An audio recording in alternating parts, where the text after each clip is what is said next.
Good morning, good afternoon, good evening मेरा बच्चा लोग। Good morning, good afternoon, good evening मेरा बच्चा पाड़े, बच्चा पाड़े, बच्चा पाड़े, बच्चा पाड़े। देख लिया साउंड उंड ओके है। तो आज हम किसको करेंगे? आज हम जा रहे हैं किस में जा रहे हैं सर? आज हम जा रहे हैं सेक्शन नंबर 13 में। कहाँ गया? सेक्शन नंबर 13 में जाएंगे अभी हम लोग। ठीक है ना? पहले हम जाएंगे section number 13, pilfered goods. Okay, pilfered good valuation से सबसे ज्यादा क्वेश्चन अभी तक बनते हैं। वैल्यूएशन बैगेज, ये बैगेज से बहुत क्वेश्चन बनते हैं, तो वैल्यूएशन और बैगेज को अच्छे से करो। Pilfered good section 13, section 20, section 21, 22, 23 is a miscellaneous sort of topic. इसको ढंग से करना है, कभी भी कहीं से भी क्वेश्चन यहाँ से आ जाता है। तो आ जाइए, टेंशन लेने की कोई जरूरत नहीं है।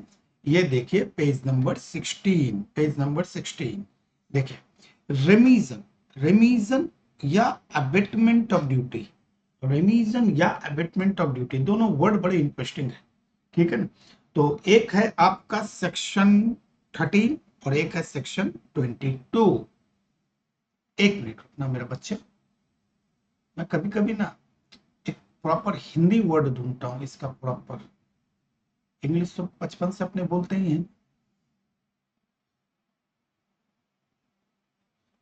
रेमिजन, ऐसा तो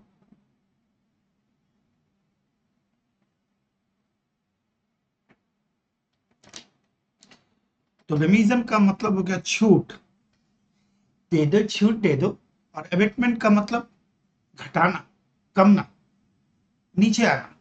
तो रेमिजन का मतलब हो गया छूट और अबेटमेंट का मतलब डाउन। अच्छा, पिलफर्ड, पिलफर्ड का मतलब क्या होता है? सबसे इंपॉर्टेंट चीज समझो। पिलफर्ड छोटी मोटी चोरी। कभी आप वेयर हाउस की साइड जाना, वेयर हाउस मैंने नॉर्मल, ऐसा नहीं कि कस्टम पोर्ट पे, नॉर्मल वेयर हाउस, और जहाँ बड़े बड़े होलसेल मार्केट होते हैं, प्याज आलू दाल, तो तुम देखना सुबह 4, साढ़े 4, 5 बजे के करीब वह बोरियां उतरती है। तो कुछ लोग रहते हैं झोला लेके, हैं बच्चे बुजुर्ग, और वो लोग क्या करते हैं, हाथ ब्लेड मारते हैं। ब्लेड मारते हैं आलू में, तो 2 4 आलू गिर जाते हैं, लेके भाग जाते हैं। प्याज गिर जाते हैं, थोड़ी दाल गिर जाती है, चावल गिर जाती है, और वहां पे दैट इज कॉल्ड छोटी मोटी चोरी। छोटी मोटी चोरी।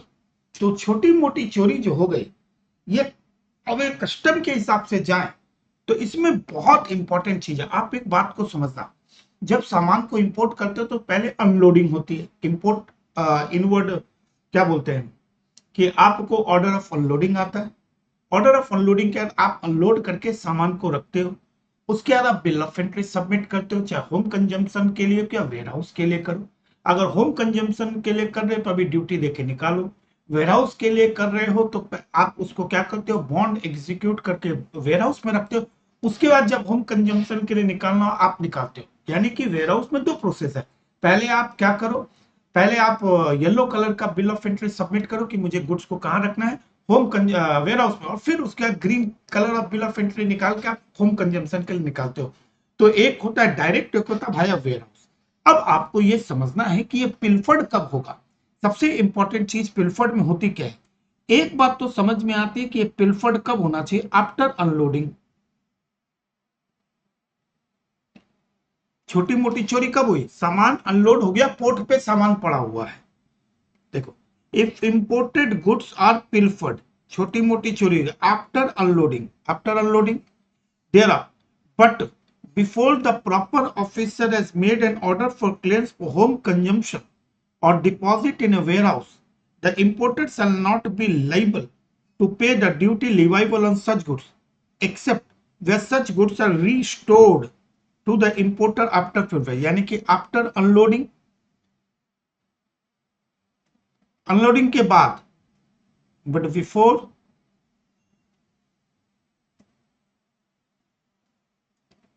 order of clearance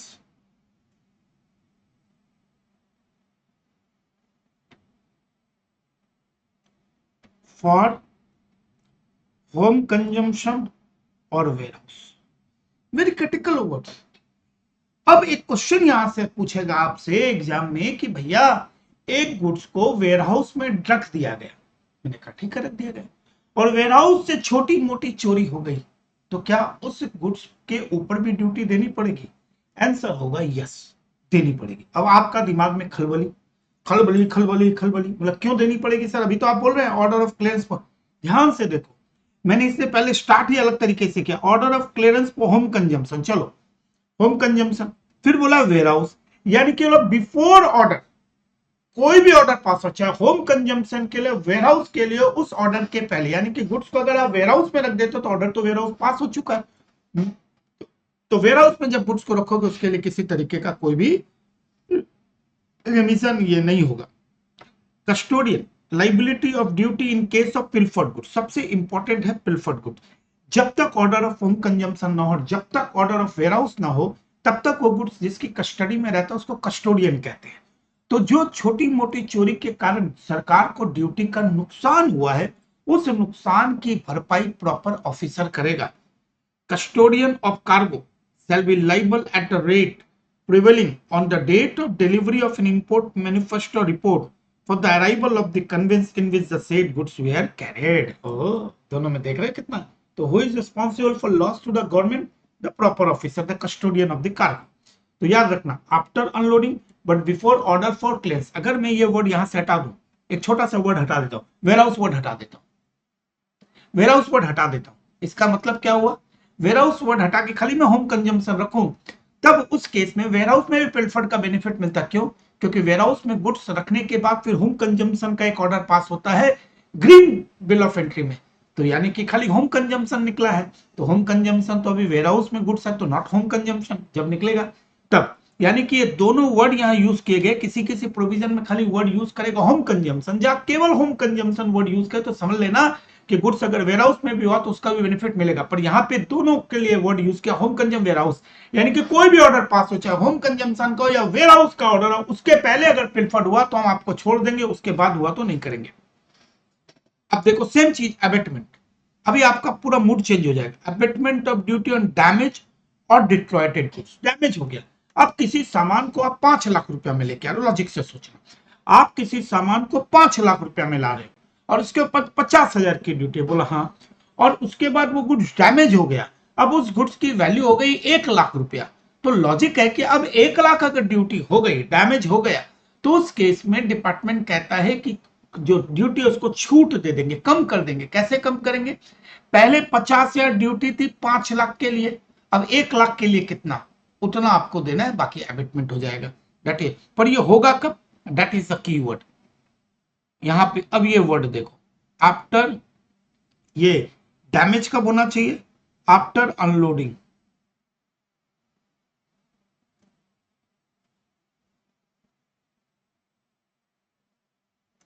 बिफोर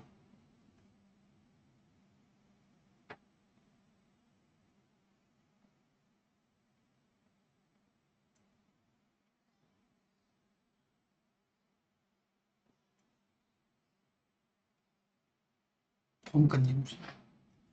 अब यहां पे होम कंजम्पशन फुल स्टॉप, इसका मतलब अगर ये डैमेज अनलोडिंग के बाद हुआ और होम कंजम्पशन में निकलने के पहले, यानी क्या तो डायरेक्ट होम कंजम्पशन का उसके पहले, या गुड्स अगर वेयर हाउस में भी जमा है, वेयर हाउस में भी अगर डैमेज हो रहा है तो उसकी जिम्मेदारी डिपार्टमेंट की। Where it is shown to the satisfaction of AC और डीसी, क्या satisfaction? That any imported goods had been damage और had destroyed at any time before और ड्यूरिंग द अनलोडिंग, बिफोर और ड्यूरिंग अनलोडिंग, बिफोर और during unloading. तो during the unloading यानी कि after unloading, इसको और भी कर सकते थे, बिफोर अनलोडिंग, आफ्टर अनलोडिंग और ड्यूरिंग अनलोडिंग। तो इस वर्ड को और बड़ा हो गया, during unloading, at any time after unloading thereof in India but before their examination under section 17। Section 17 में क्या है आपका? प्रोविजनल असेसमेंट ना सर, ये तो गलत बात बोल रहे हैं, अरे सेल्फ असेसमेंट है उसमें। दैट एनी वेयरहाउस गुड्स, आगे warehouse goods had been damaged at any time before clearance for home consumption, then such goods shall be chargeable to duty determined the following manner। यानी कि कब हो रहा है? एक सिंपल लैंग्वेज में अगर मेरी बात सुनो तो ये हो गया, if such damage is before unloading, during unloading, after unloading, but before order for clearance for home consumption, that means even the warehouse goods are damaged, abatement will be there. तो duty leviable on such damage goods, देखो पहले क्या था, value, इसको देखो, value of damage और destroyed goods कितना मैंने बोला, 1 lakh. Value of goods before damage कितना बोला, 5 लाख। लॉजिक की समझो। ड्यूटी लिवाइबल बोला, कितना लगने वाला है, तो पहले कितना था, 5 लाख का गुड्स था। वैल्यू ऑफ डैमेज और ड्यूटी कितना था, 50,000 की ड्यूटी थी। अब डैमेज करके कितना हो गया, 1 लाख का हो गया। यानी कि आपको 10,000 देना है और एबेटमेंट कितना हो गया, आपकी छूट कितनी हो गई, एबेटमेंट हो गया 40,000। आप उल्टा भी कैलकुलेट कर सकते, कोई दिक्कत की बात नहीं। तो value duty levels of damage goods कितना, पहले कितना था, 50, कितने पे, 5 लाख। वैल्यू कितनी होगी, 1 लाख, तो ड्यूटी उतना ही देना पड़ेगा, बाकी abatement. The value of such goods में बी ए सर्टेन। अब आप बोलेंगे 1 लाख कहां से लाए सर आप, ए सर्टेन बाई पीओ, ठीक है, ए सर्टेन बाई पीओ, और सच गुड्स में be sold by proper officer, by public auction, ये ऑक्शन से पता चलेगा, और बाई टेंडर, और with the consent of the owner in any other manner, and the gross sale proceeds shall be deemed to be the value of such goods। ठीक, ये हो गया पिलफर्ड। पिलफर्ड के केस में अगर मैं बोलूं no duty on pilfered goods,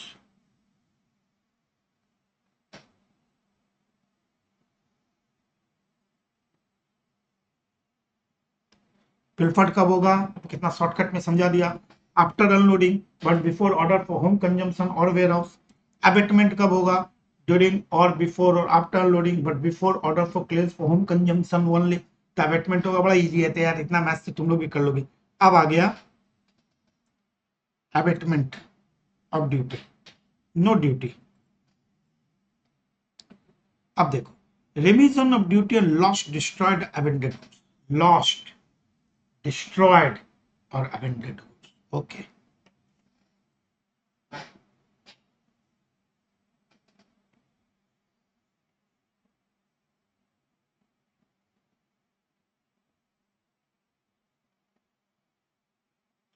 Basically after unloading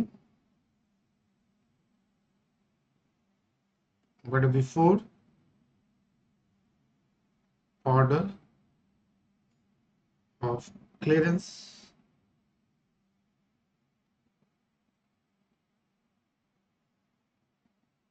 from consumption। फिर देखो वेयर हाउस वर्ड आएगा, वेयर हाउस में भी डैमेज होगा तो रिमीजन, रिमीजन मतलब छूट। अबेटमेंट वर्ड आ गया, रिमीजन, abetment. Section 23, loss, destruction of goods, ACDC is satisfied that any of the imported goods have been lost otherwise than as a result of pilferage। pilferage के लिए section 13 बनाया गया, इसलिए अलग से कुछ करना नहीं है। और destroyed at any time before clearance for home consumption, before clearance for, देखो दिया ना, before clearance for home consumption, यानी कि गुड्स अगर वेयर हाउस में भी है उसमें भी बेनिफिट मिलेगा, then he shall remit, छूट मिल जाएगी the duty on such goods। अब देखो अबेंडेड और रेलिंक्विशमेंट, रेलिंक्विशमेंट वर्ड मैंने इंटर में भी सिखाया है। रेलिंक्विशमेंट का मतलब तो छोड़ देना। कई बार आप सामान को इंपोर्ट करते हो, इंपोर्ट करके आप गुड्स को या तो कस्टोडियन में रहता है या वेयरहाउस में रख देते हो, बाद में आपको पता चलता है जिस गुड्स को मैं ला रहा हूँ वो गुड्स अब मेरे काम का नहीं है या आउट ऑफ फैशन हो गया, किसी भी रीजन से आपने कहा भैया मैं अपनी लाइबिलिटी को छोड़ रहा हूँ, मुझे नहीं चाहिए, अपनी ड्यूटी तो बचा लूं, भागते भूत की लंगोटी। तो उस केस में डिपार्टमेंट कहते ओके नो इशू, उस पर ड्यूटी नहीं लगेगी। by importer before an order for clearance for home consumption under section 47 or warehousing under section 60, he shall not be liable। कब आपको कब करना पड़ेगा, होम कंजम्पशन के ऑर्डर के पहले,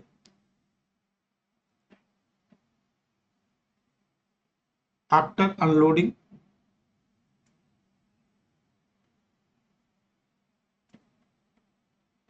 before order for clearance for home consumption warehouse. फिर वही बात सेक्शन 13 जैसा हो गया, यानी कि एक बार अगर वेयरहाउस का ऑर्डर पास होगा फिर आप रेलिंक्विश नहीं करोगे, बॉन्ड एग्जीक्यूट कर दिया नहीं करोगे, बॉन्ड है मेरे पास, The duty there, no relinquishment shall be allowed if offense appear to have been committed in respect of such goods. यानी कि उस गुड्स को relinquish करे जिसमें आप ऑलरेडी ऑफेंस तो नहीं करेगा। ये सब तो बच्चा लोग करते हैं। देखो गुड्स डेलिक्ट रेक एक्सट्रैक्टा सेक्शन 23 बोलता गुड्स डेलिक्ट रेक एक्सट्रैक्टा are liable to custom duty unless they are admitted duty free under this act. ये क्या होता है डेलिक्ट rake?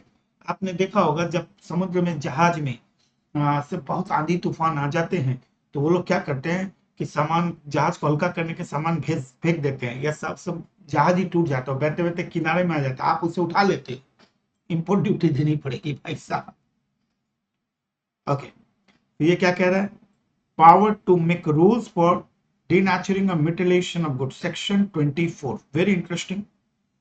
The central government has power to make rules for denaturing or mutilation of goods, and in such case they are assessed as if the goods were imported in denatured or mutilated form.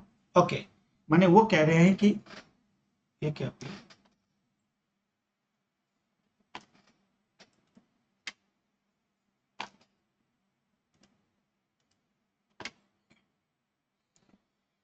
the central government has a power to make rules, ठीक है, denaturing or mutilation from such re-importation, re-importation of goods, section 20, re-importation of goods liable to custom duty in the same manner as in case of normal import. re-importation का मतलब क्या होता है? First मैंने export किया और एक्सपोर्ट करके import किया, तो जो इंपोर्ट करूंगा उसे नॉर्मल इंपोर्ट ही मानेगा।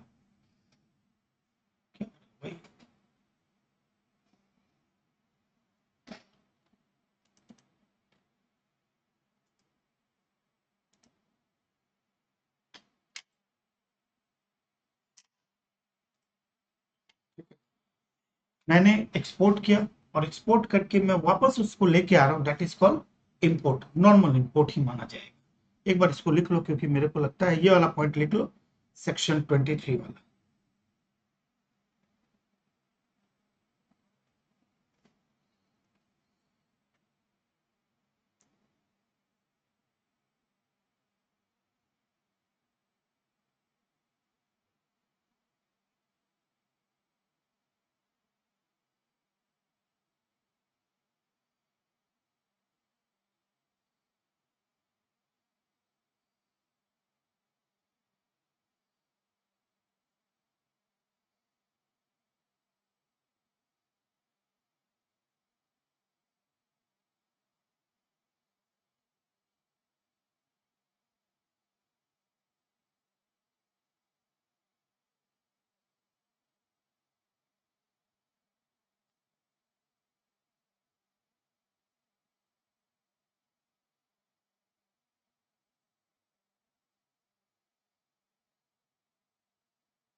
री import of entitle for concession हम लोग बाद में देखेंगे इन सब चीजों को।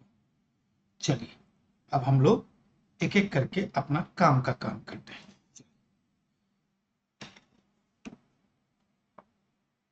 पिक्चर तो क्लियर है। सेक्शन 13, सेक्शन 13 क्या चीज के लिए है?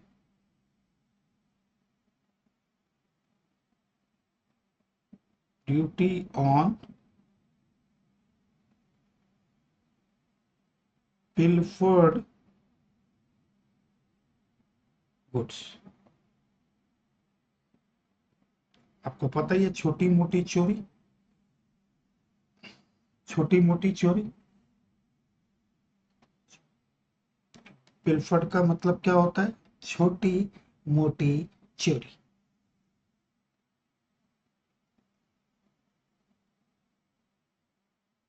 पेटी theft.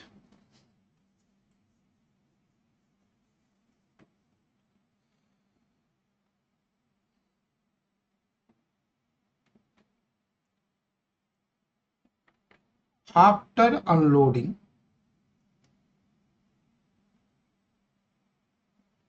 After unloading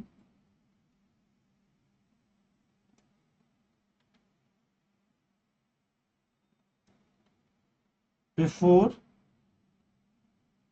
order of clearance for home consumption and warehouse। इस लाइन का ये मतलब हुआ, if goods are pilfered in a warehouse, the importer is liable to pay duty।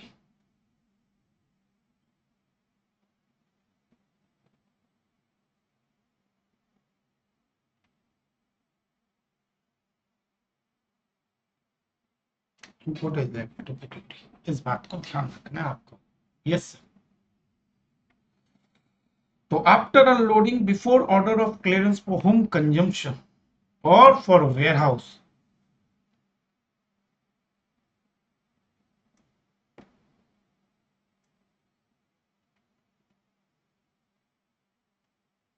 importer is not liable, importer is not liable to pay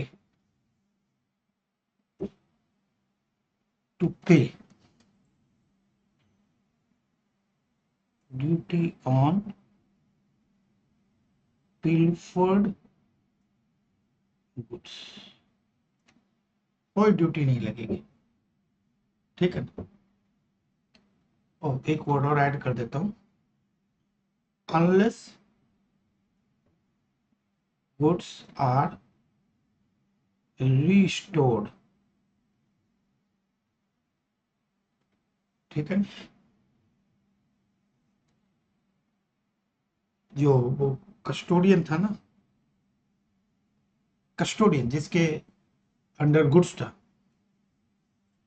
custodian will be liable to pay duty on pilfered goods। That's all। Super। Section 13 duty on pilfered goods. Section 14 valuation. 15 आपको पता ही है, आपका import goods और export goods का rate of duty and this. Section 16 आपको पता है, 15 16 17 में आपका क्या है सेल्फ, और 18 में क्या है प्रोविजनल, और 19 में क्या है goods imported as a set of article. 20 में क्या होने वाला है री इंपोर्ट। वाह सर जी वाह, ये बड़ा इजी लगा। एकदम इजी है तो इजी ही लगेगा ना, टफ होगा तो चीजें टफ लगेगी।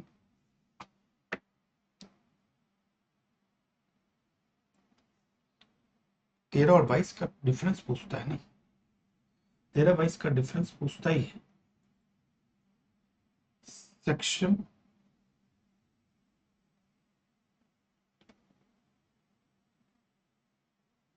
13 22 का डिफरेंस पूछता है एग्जाम में।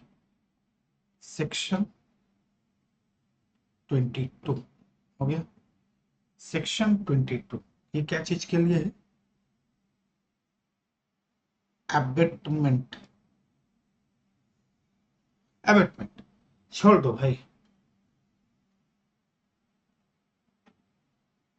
Duty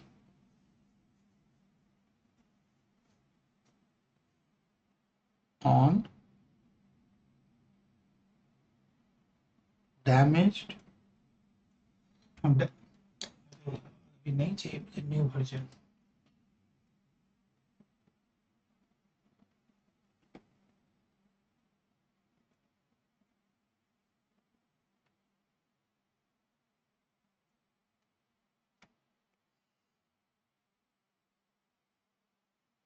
during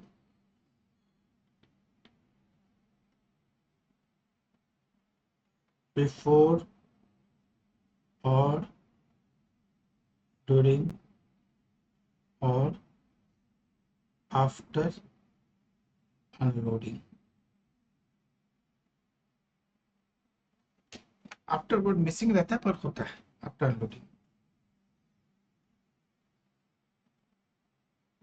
before order of clearance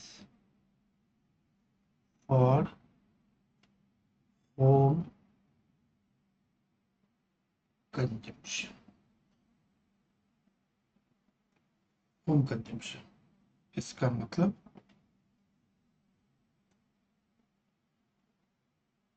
abatement is available even goods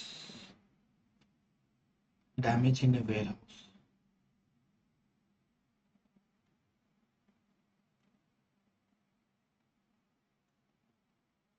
Abatement is available even goods are damaged in a warehouse. दोनों के बीच का डिफरेंस समझ गए. abatement of duty on damaged goods section 22 और duty on pilfered goods. ठीक है, एक को वेयर हाउस के लिए नहीं है पर इसके लिए वेयर हाउस है. तो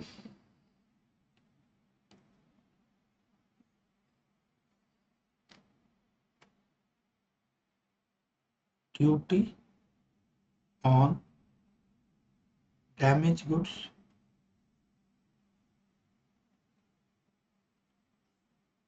equal to duty on goods before damage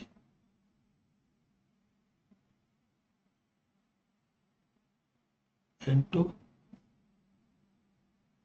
value of goods after damage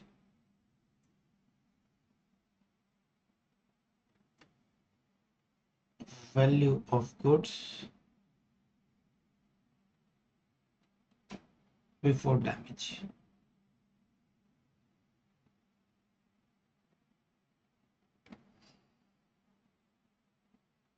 और ये ऑक्शन से पता चल जाएगा. आ गया अपना खेला.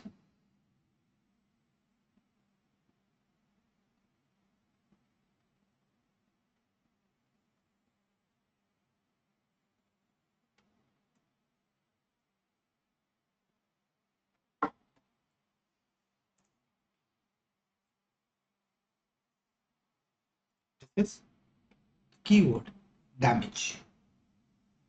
Keyword damage. एक वर्ड और क्या था अपना, ये देखो, remission of duty and loss trace to abandoned goods. Abatement हो गया, रिलिंक्विशमेंट,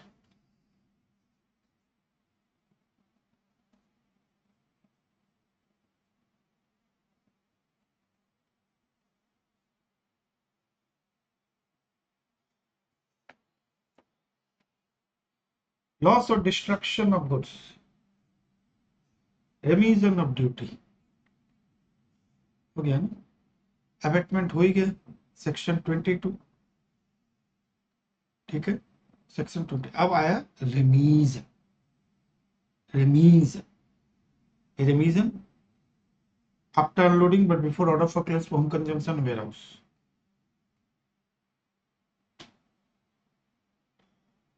सेक्शन 23.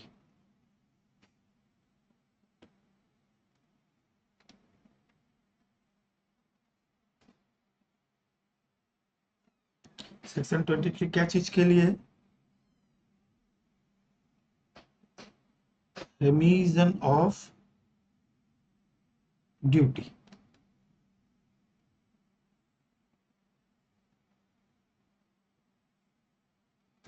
ये कब होगा,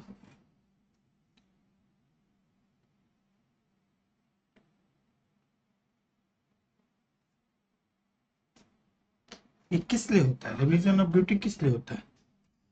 रिमीजन ऑफ ड्यूटी किस लिए होता है?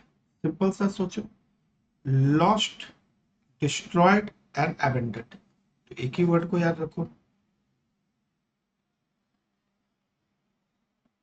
लॉस्ट, डिस्ट्रॉयड गुड्स के लिए कब होगा? This will be definitely after, ये तो आफ्टर ही होना चाहिए ना।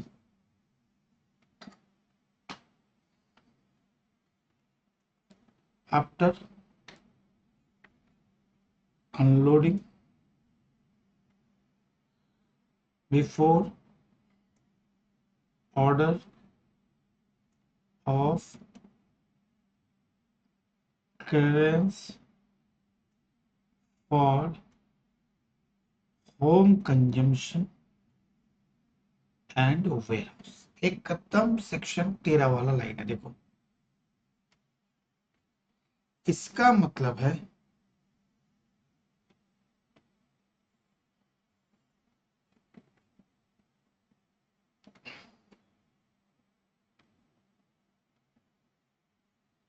इसका मतलब ये हुआ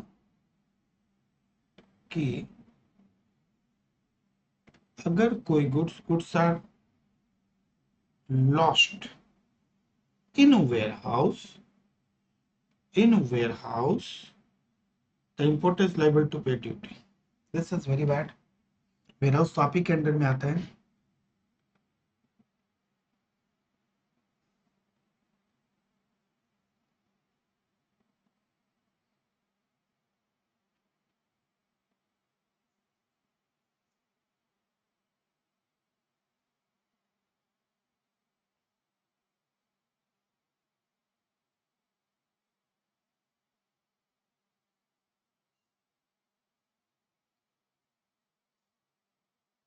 ठीक हो गया, तो ये वर्ड भी खत्म हो गए आपके। if satisfy any of the imported goods have been lost or destroyed, not pilfered, at any time before clearance for home consumption, then he shall be removed। oh हो मैंने क्या कर दिया, मैंने क्या कर दिया, सॉरी मैंने गड़बड़ कर दिया, ये तो मैंने गड़बड़ कर दिया रे भाई, ये तो मेरा वो वाला पॉइंट था, माय मिस्टेक।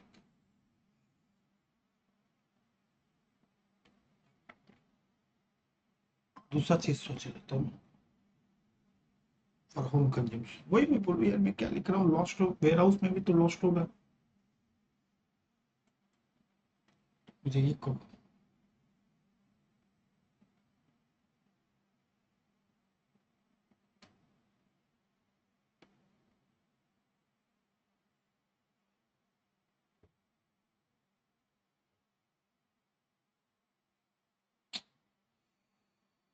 तो मैं सोच भी रहा हूँ, ये मैं लिख क्या रहा हूँ मेरे भाई, क्या गड़बड़ कर रहा हूँ भाई।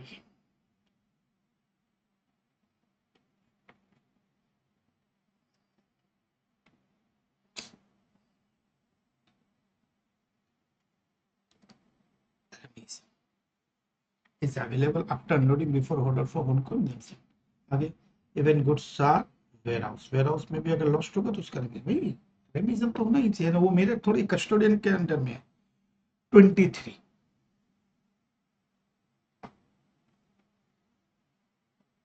ठीक है ना। रेलिंक्विशमेंट, रेलिंक्विशमेंट ही तो आएगा, relinquishment.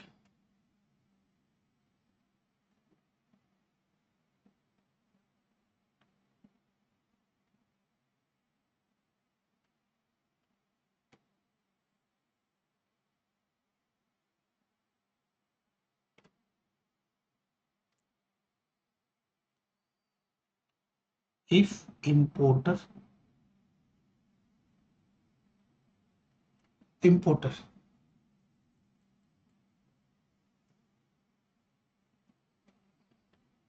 not intended to remove the goods. मेरा मन ही नहीं है, मुझे पता है कि इस गुड्स की कोई वैल्यू होने वाली नहीं है, इसलिए मैं पहले ही क्या कर रहा हूँ, इसको remove remove the goods. If importer not interest, remove the goods for home consumption and transfer. ले जाओ and transfer the goods to, किसको दे देगा भैया, transfer the goods to commissioner. बोला सर मैं नहीं लेके जाऊँ, commissioner of custom, that is called relinquishment in writing. बोला आज के बाद मैं इस गुड्स के ऊपर अपना कोई अधिकार नहीं जमाऊंगा, comma the importer is not liable to pay duty.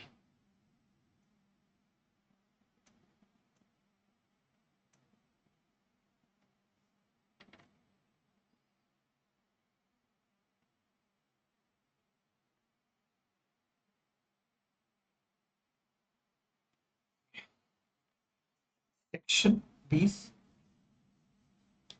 13 pilfered 20 आएगा अभी, इंपोर्ट वाला प्रोविजन अभी आएगा, ठीक है।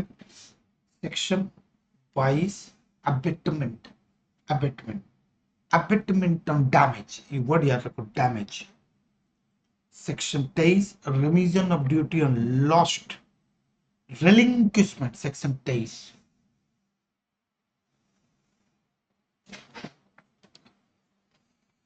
अब आएगा सेक्शन 23 के बाद आ गया सेक्शन 24। तो बवाल मचा रहे हो सर, बवाल तो मैं हमेशा ही मचाता हूँ, चलो एक बार में याद हो जाना चाहिए। देखो सेक्शन 24 को थोड़ा सा हिंदी में पहले समझेंगे तब पढ़ने में मजा आएगा।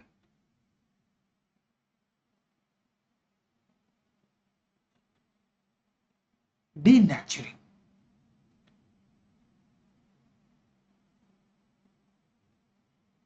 Denaturing of goods. जैसे सबसे इसका अच्छा एग्जांपल दे देता हूं आपको, इसका सबसे अच्छा एग्जांपल अल्कोहल।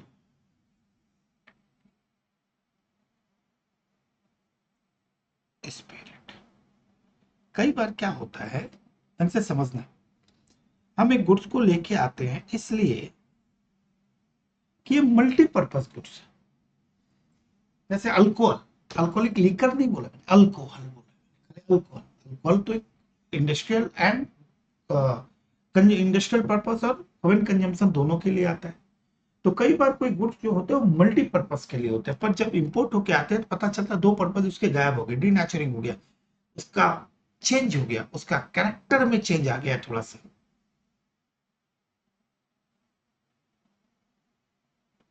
ठीक है। तो क्या बोलना चाहता है, ये बोलना चाह रहा है कि कभी कभी क्या होता है, इफ गुड्स, जिस गुड्स को मैं लेके आ रहा हूं इंपोर्टेड आर कैपेबल, हो गया ना, जिस गुड्स को मैं लेके आ रहा हूं कैपेबल ऑफ बीइंग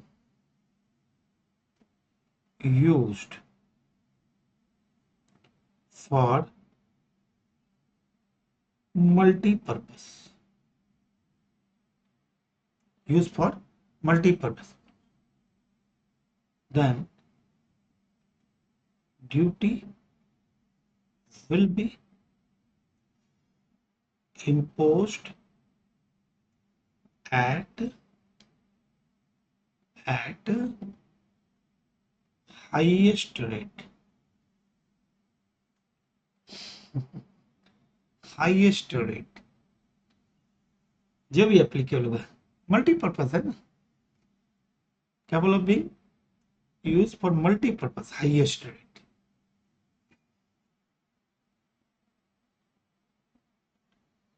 ठीक है, ओके। अब इंपोर्टर क्या करेगा, importer can make an application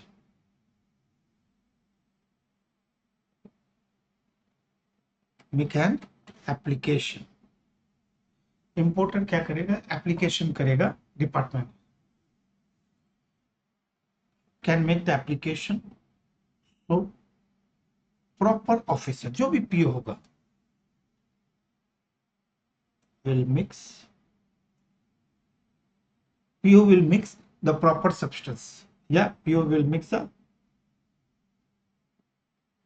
prescribed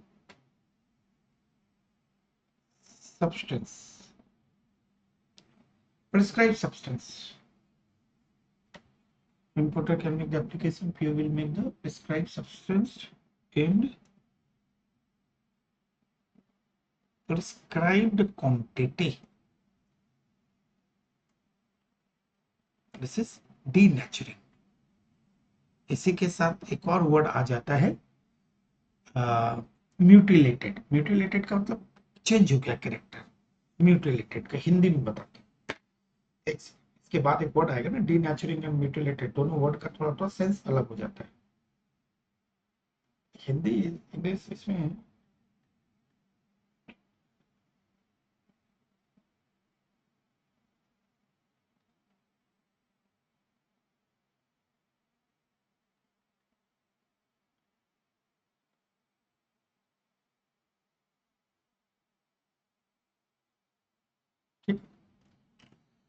तो डीनेचरिंग एंड म्यूटिलेटेड मतलब तो खराब हो जाना, वो तो ठीक है। डीनेचरिंग का मतलब भी आप जो लेके आ रहे हो उसको चेंज करना, उसके कैरेक्टर को थोड़ा चेंज करना। इसलिए आपने क्या किया, इंपोर्टर ने एक एप्लीकेशन किया, पीओ ने मिक्स किया prescribed substance with the prescribed quantity. तो इससे क्या हुआ, अभी तो मल्टीपल यूज के लिए आया था, मल्टीपर्पज में यूज हो सकता था। तो डिपार्टमेंट पूछे बोलेगा ना, भाई तुम जो अल्कोहल को लेके आ रहे हो, स्पिरिट को लेके आ रहे हो, तुम तो मल्टीपर्पज है, मैं तो हाईएस्ट रेट में लगाऊंगा।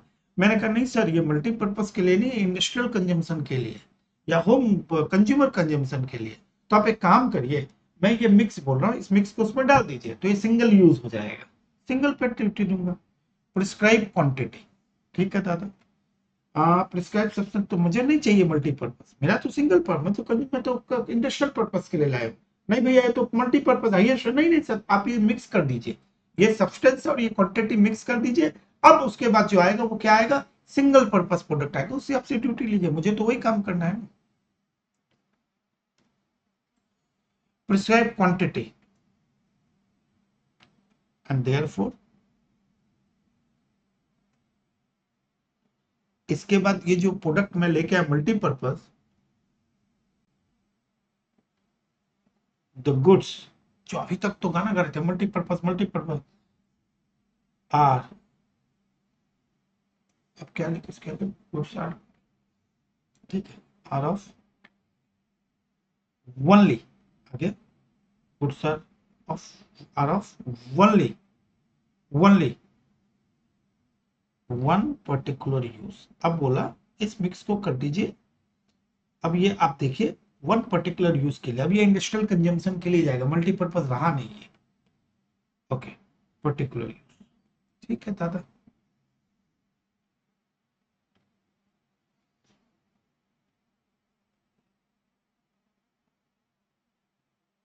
ड्यूटी विल बी पेबल, अब तो duty will be payable as पर क्लासिफिकेशन, अब तो सिंगल पर्पज के लिए आया तो उसी क्लासिफिकेशन के हिसाब से मान लेंगे, इसी रूप में इसे इंपोर्ट किया गया है। हम जब डीनेचरिंग करेंगे ना, हम जब इसको डीनेचरिंग करेंगे तो डीनेचरिंग के समय अपने मान लेंगे जिस वन पर्पज वाला ही प्रोडक्ट है, आप उस पर प्रेशराइज नहीं कर सकते कस्टम डिपार्टमेंट को कि know you imported a multi-purpose, money imported goods which is used for multi-purpose. Right now this is not used for multi-purpose because after mixing the prescribed substance in the prescribed quantity, these goods become a single purpose only, और single purpose के हिसाब से जो classification होगा उसके हिसाब से मैं ड्यूटी दूंगा। क्लासिफिकेशन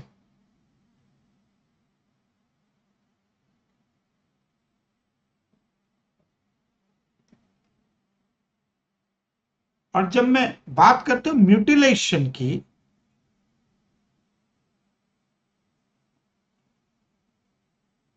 तो ये नेचुरल होता है, म्यूटिलेशन में भी यही होगा।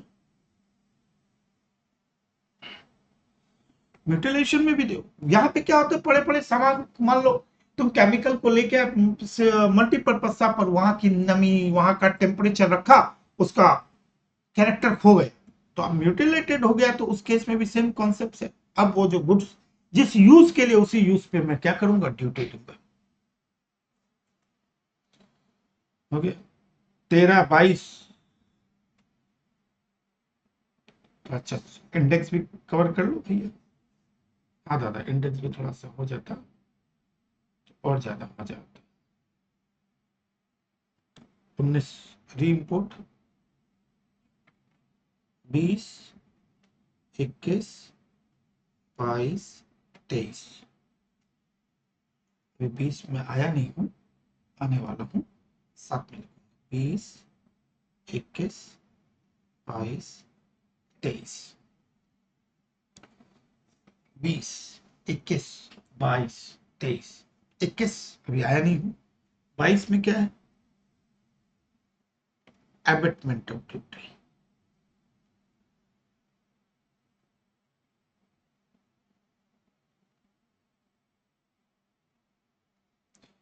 23 में क्या है,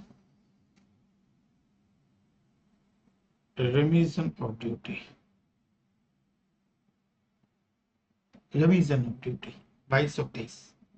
अबेटमेंट ऑफ ड्यूटी कब होगा, abatement on duty on damage goods. That is the most important thing. Abatement of duty on damage goods. Value after damage, before damage. Damage goods. Remission of duty क्या चीज के लिए, remission of duty on lost goods, खो गया। 23। ये तो chart बन गया ना, देख रहे हैं, मजेदार, शानदार, शानदार। तो 22 abatement of duty and duty on damage goods, abatement of duty on damage goods। Section 23 के remission of duty, remission is available, remission and relinquishment है 24 में, डी नेचरिंग ऑफ गुड्स। आगे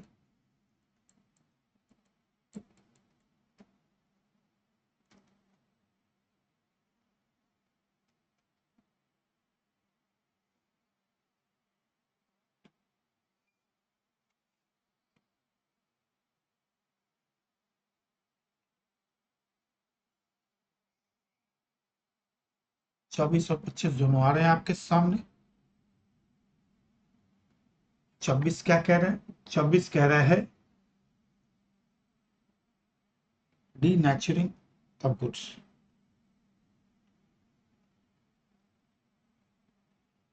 आपने मल्टीपर्पज गुड्स म्यूटिलेशन, ये नेचुरल कॉज के कारण हो जाता है। आपने जिस गुड्स को यूज के लेके आए वो मल्टीपर्पज हाईएस्ट लगेगा, आपने पीओ को एप्लीकेशन किया, प्रिस्क्राइब क्वांटिटी और प्रिस्क्राइब मिक्स बना दीजिए, वो सिंगल पर्पज हो गया, मैं सिंगल पर्पज पे ड्यूटी दूंगा, ये मान के मैंने यही गुड्स को इंपोर्ट किया। 25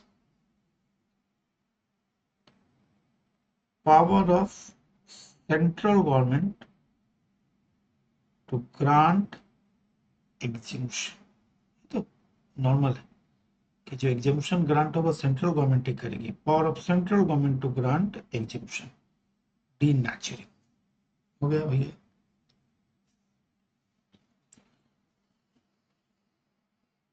एक और लिख देते हैं, बार बार आना नहीं पड़ेगा।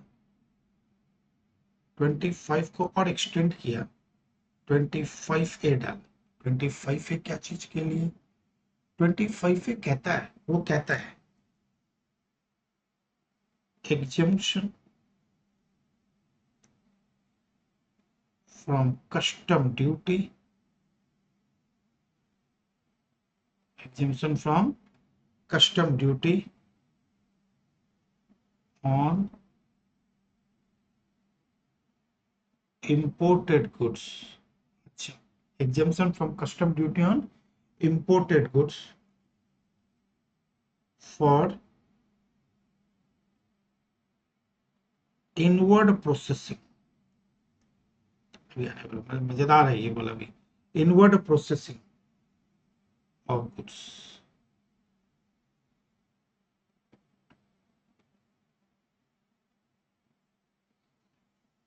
26, 25, 25 से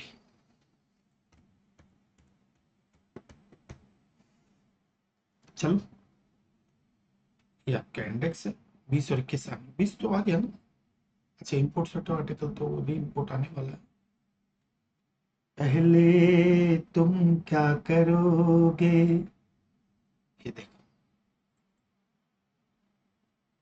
मैंने 20 को डीनेचरिंग हो गया, गुड्स डेली ट्रैक आने वाला है, 21 करेंगे भी। How to make rules for denaturing में री इम्पोर्टेशन ऑफ गुड्स 20। चलो पहले मैं 21, 20 और 21 कर लेते हैं, 20, 21, 20 और 21, तब आपको मजा भी आएगा। री इम्पोर्टेशन ऑफ गुड्स, री इम्पोर्टेशन का जब भी प्रोविजन आता है, री इम्पोर्टेशन का मतलब 55 में होता था रीबॉल डाक, वो वाला रीबॉल नहीं होता है। री इम्पोर्टेशन ऑफ गुड्स में चक्करबाजी होती है कि आपने जिस गुड्स को इंपोर्ट किया उसी गुड्स को आप क्या कर रहे हो, वापस से गुड्स को लेके आए, उसे हम लोग कहते हैं री इम्पोर्टेशन। ठीक है, री इम्पोर्टेशन गुड्स उसी को कहते हैं। ठीक है, इसके लिए हमको बहुत कुछ देखना है और बहुत कुछ समझना पड़ेगा। It's not a fast forward things कि हमने गुड्स को वो कर दिया, क्योंकि एग्जाम में भी क्वेश्चन आता है। चलिए, इसके लिए हमको मेहनत करनी पड़ेगी और हम मेहनत के लिए तैयार हैं।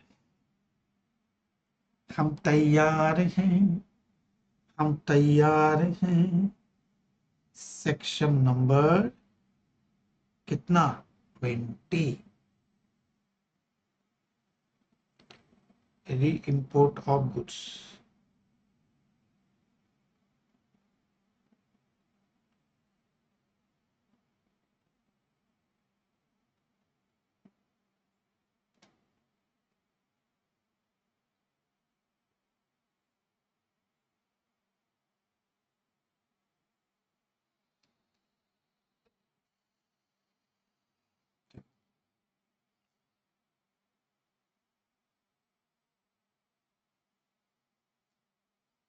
पहले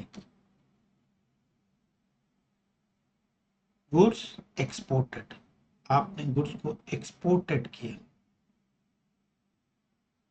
ठीक है, एक्सपोर्ट तो कर दिया, and then imported into India.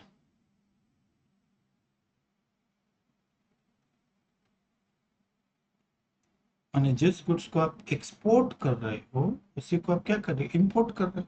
बहुत अच्छी बात है।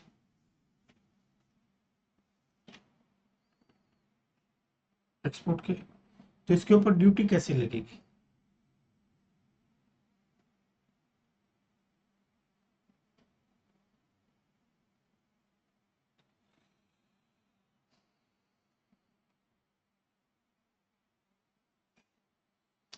इस पे ड्यूटी कैसे लगाऊं, है तो जी।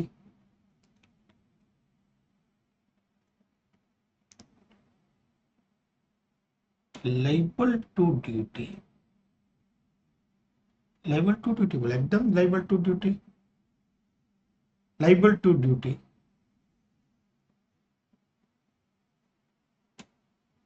किस रेट पे,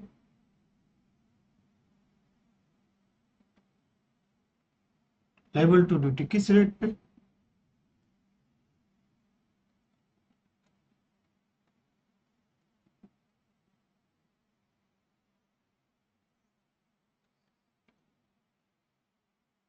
गुड्स ऑफ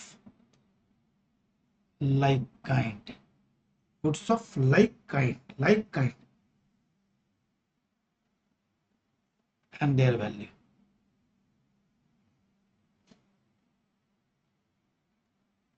यानी कि अगर मैंने गुड्स को एक्सपोर्ट किया, उसी गुड्स को इंपोर्ट किया, तो लाइबल टू ड्यूटी तो है, इसमें तो कोई डाउट ही नहीं है।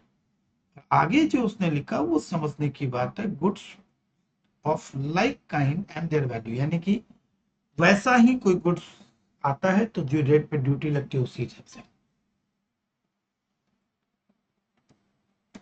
And subject to such condition and restriction.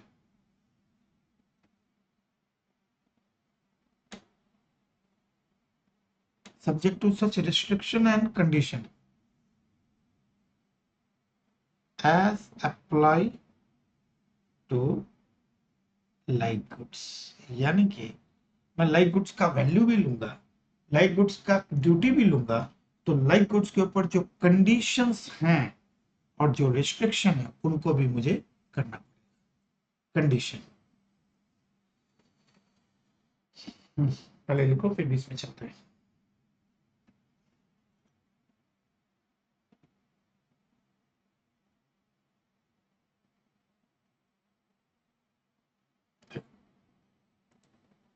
क्या कह रहे हैं?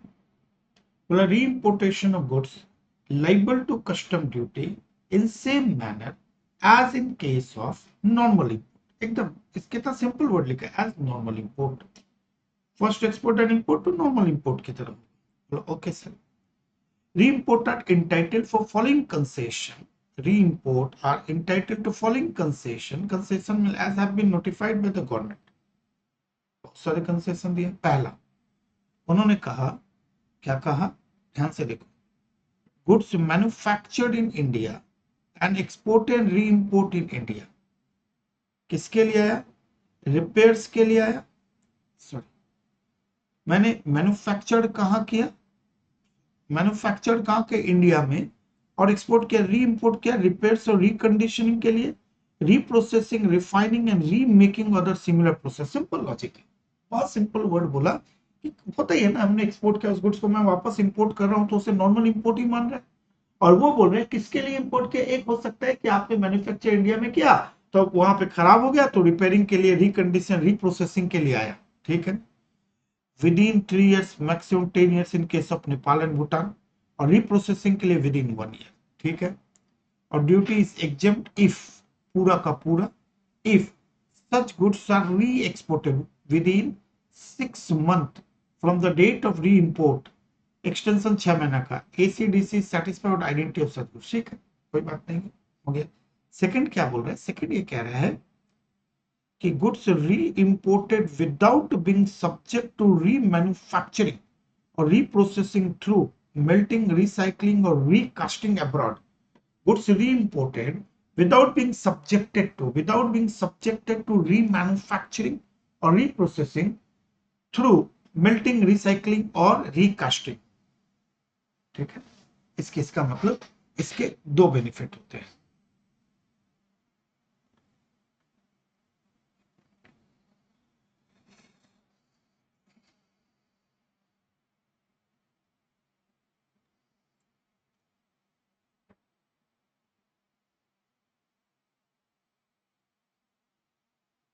एक बार मैं देख लेता हूं क्या क्या मैंने दिया।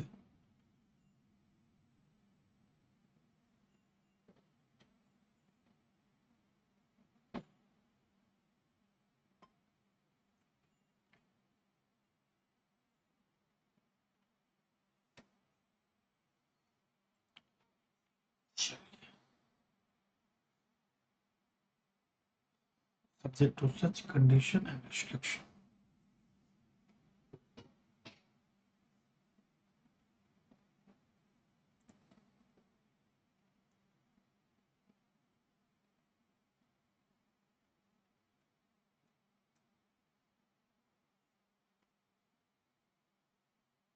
सबसे पहले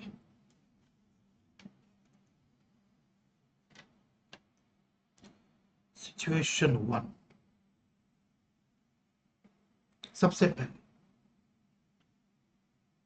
गुड्स एक्सपोर्टेड, आपने एक्सपोर्ट किया, बोलो हाँ दादा मैंने एक्सपोर्ट किया। गुड्स एक्सपोर्टेड, हम बेसिकली जब गुड्स को एक्सपोर्ट करते हैं कई सारे बेनिफिट लेते हैं। एक्सपोर्ट बेनिफिट को भी लेते हैं, जो ड्यूटी हमने गुड्स, मान लो इंपोर्ट गुड्स, इंपोर्ट ड्यूटी दी तो हम ड्यूटी ड्रॉबैक भी लेते हैं, रिफंड भी लेते हैं। एक्सपोर्ट के सारे मजे हम उठाते हैं। Goods exported under claim of duty drawback. ये ड्यूटी ड्रॉबैक वर्ड क्यों यूज किया होगा?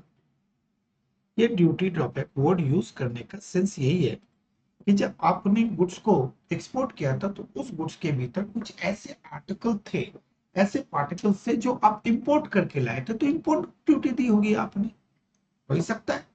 या इंपोर्ट गुड्स को एक्सपोर्ट किया फिर इंपोर्ट किया, वो भी हो सकता है। तो जब आप इंपोर्ट करते हो तो आप ड्यूटी देते हो, उसी गुड्स का आप एक्सपोर्ट करते हो तो आप ड्यूटी ड्रॉबैक ले लेते हो, रिफंड ले लेते हो। ठीक है, जैसे आईटीसी लेते वैसे, इसलिए वहां आईटीसी में लिखा है ना, अगर ड्यूटी ड्रॉबैक लिया है तो आप आईटीसी नहीं लोगे।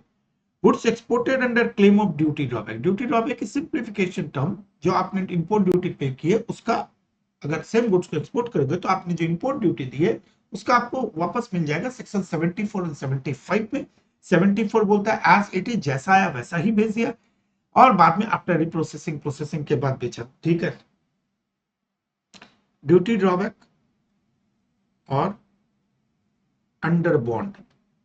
ये अंडर बॉन्ड क्या होता है? एक्सपोर्ट होता है एक with after payment of duty, और एक होता है एक्सपोर्ट अंडर बॉन्ड। क्योंकि डिपार्टमेंट को हमेशा रहता है जिस गुड्स को आप एक्सपोर्ट कर रहे हो, ड्यूटी बचाने के चक्कर में, ड्रॉबैक खाने के चक्कर में वो बाहर जाके आप कहीं से ब्लैक चैनल से लेके आ जाओगे, तो अपने आप को सिक्योर करने के लिए अंडर बॉन्ड, क्योंकि ड्यूटी तो दे नहीं रहे तो बॉन्ड में एग्जीक्यूट कर दिया आपने, और अंडर बॉन्ड। ठीक है sir.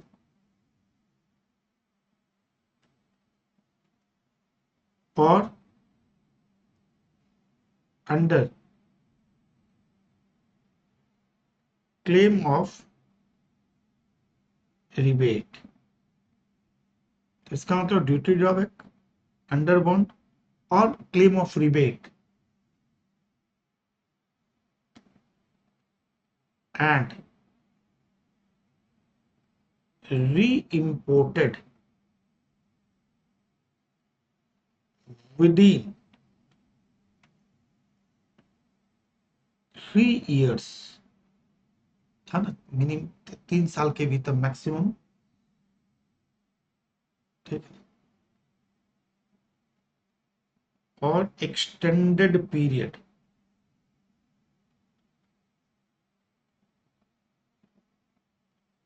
If any, if any. अब मेन वर्ड है विदाउट बिंग, आप लेके आए विदाउट बिंग, आप एक्सपोर्ट कर रहे हो, और एक्सटेंडेड री इम्पोर्टेड विद इन 3 years, आप उसे वापस से क्या रिवेट एंड री इम्पोर्टेड वापस से भेज दोगे 3 years विदाउट बिंग, क्या बोलते हैं उसको, रीमैन्युफैक्चर्ड। मैन्युफैक्चरिंग नहीं किया आपने उसे, जैसा था वैसा ही भेज दिया। बेसिकली रिपेयर और रिप्रोसेसिंग के केस में आता है। रीमैन्युफैक्चर्ड, रिप्रोसेसिंग, याद रखना, विदाउट। ठीक है, हो गई बात खत्म।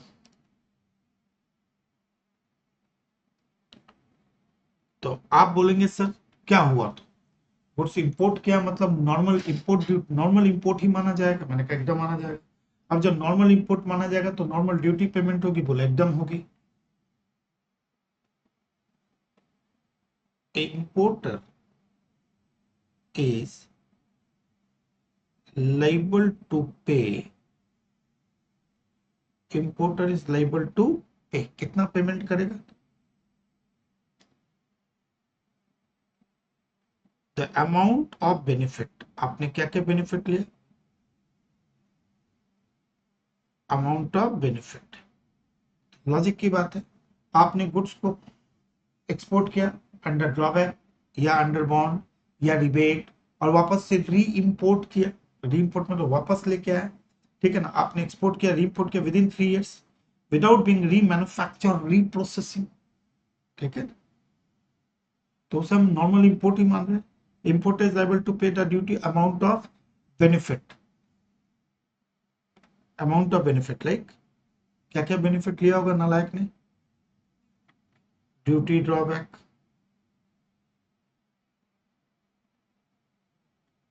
या तो ड्यूटी ड्रॉबैक लिया होगा, इंपोर्ट किया था तो आपने आईजीएसटी कंसेशन ले लिया होगा, जो भी आपने बेनिफिट लिया उतना पेमेंट कर दो। रिबेट लिया होगा, कहने का मतलब यही है जैसे आईटीसी में नहीं होता है रिवर्स कर दो। तो ड्यूटी कहती है कि अगर आपने गुड्स को एक्सपोर्ट किया, duty we are under bond, यानी कि नो ड्यूटी, ओनली बॉन्ड दे दिया, रिबेट एंड री इम्पोर्टेड, वापस से उस गुड्स को लेके आया 3 साल के भीतर विदाउट बीइंग री मैन्युफैक्चरिंग रीप्रोसेसिंग, कोई मैन्युफैक्चरिंग रीप्रोसेसिंग नहीं है, जैसा था वैसा, liable to pay duty the amount of benefit, कौन कौन सा जो आपने बेनिफिट लिया, ड्यूटी लिया, रिबेट लिया, कंसेशन लिया, उतना आपको देना पड़ेगा।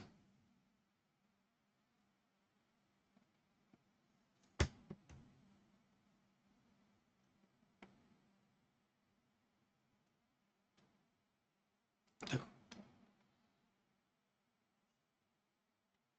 आपके पास गुड्स है, यस दादा गुड्स है, मैंने उसको एक्सपोर्ट किया है, गुड्स एक्सपोर्टेड फॉर, मैं कोई गुड्स लेके आया था, इंपोर्ट किया था, और मैं वो उसी गुड्स को मैं क्या कर रहा हूँ, बाहर भेज रहा हूँ फॉर रिपेयर्स, तो रिपेयर करके वापस तो आएगा ही ना, आउटसाइड इंडिया, मैंने गुड्स को ठीक है ना, goods exported for repairs outside India, goods exported for repairs outside India, मैंने एक्सपोर्ट किया क्या चीज के लिए, मैंने सामान बाहर भेजा क्या चीज के लिए, रिपेयर्स के लिए,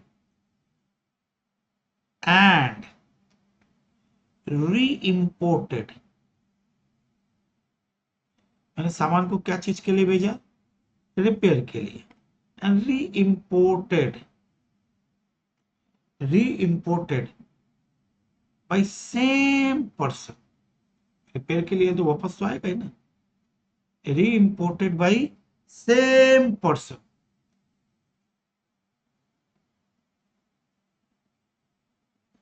within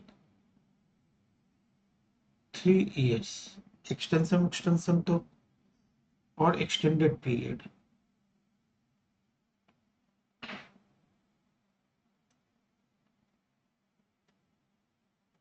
एक्सटेंडेड पीरियड अगर दिया है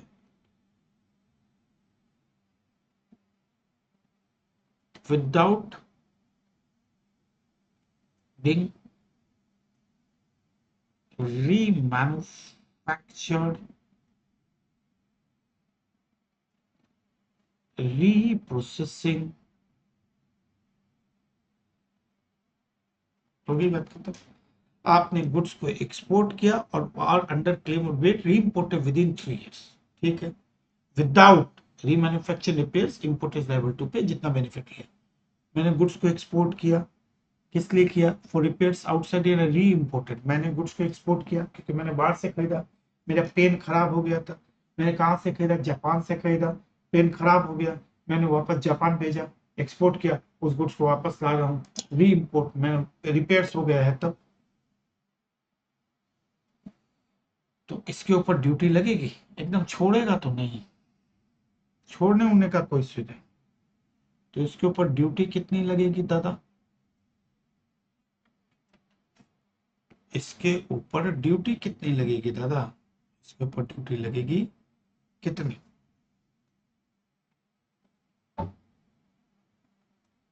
फेयर कॉस्ट ऑफ रिपेयर, वहां पे रिपेयर का खर्चा लगा है, गुड्स एक्सपोर्टेड, मैं लेके आया था, exported and reimported, goods exported for repairs, वहां पे रिपेयर का खर्चा लगा, बोला हाँ सर वहां पे रिपेयर का खर्चा लगा, तो सामने वाला बंदा तो रिपेयर का खर्चा दिखाएगा ना, fair cost of repairs carried out plus cost of material use, क्योंकि रिपेयरिंग में मटेरियल भी तो लगता है,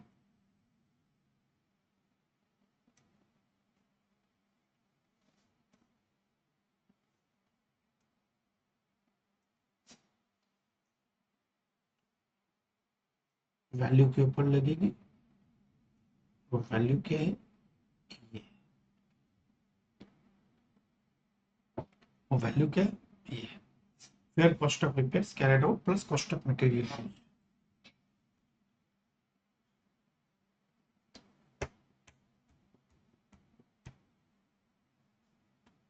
एक्चुअली इनकर्ड और नॉट, ये भी तो ध्यान, ये वर्ड भी ध्यान रखना पड़ेगा ना, ये वर्ड भी ध्यान रखना।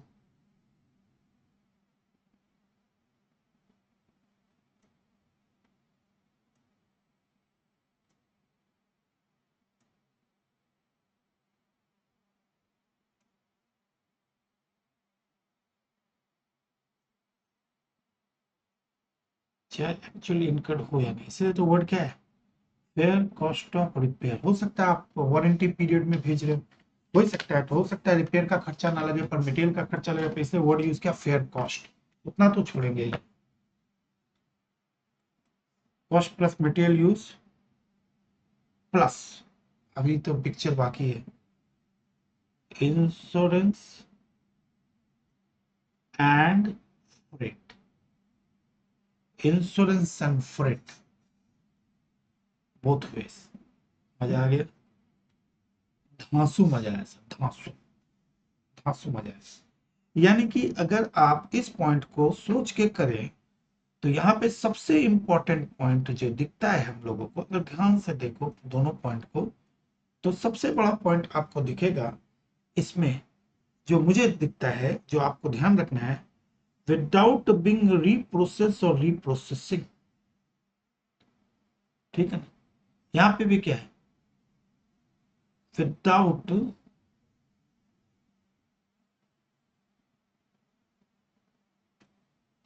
विदाउट बिंग रीप्रोसेस और पहला पॉइंट कहता है कि प्रभु आपने गुड्स को एक्सपोर्ट किया, एक्सपोर्ट सारे बेनिफिट उठाए, ड्यूटी ड्रॉबैक का बेनिफिट उठाया, या export without payment of duty under bond किया, या आपने रिबेट लिया, उसी गुड्स को आप री इंपोर्ट कर रहे हो, कितना एक्सपोर्ट करके री इंपोर्ट कर रहे हो विद इन 3 years और एक्सटेंडेड पीरियड, ठीक है ना। विदाउट बीइंग री मैन्युफैक्चरिंग रिप्रोसेसिंग, तो आपको कितना देना पड़ेगा, जितना आपने बेनिफिट लिया उतना आप पेमेंट कर दो, ठीक है।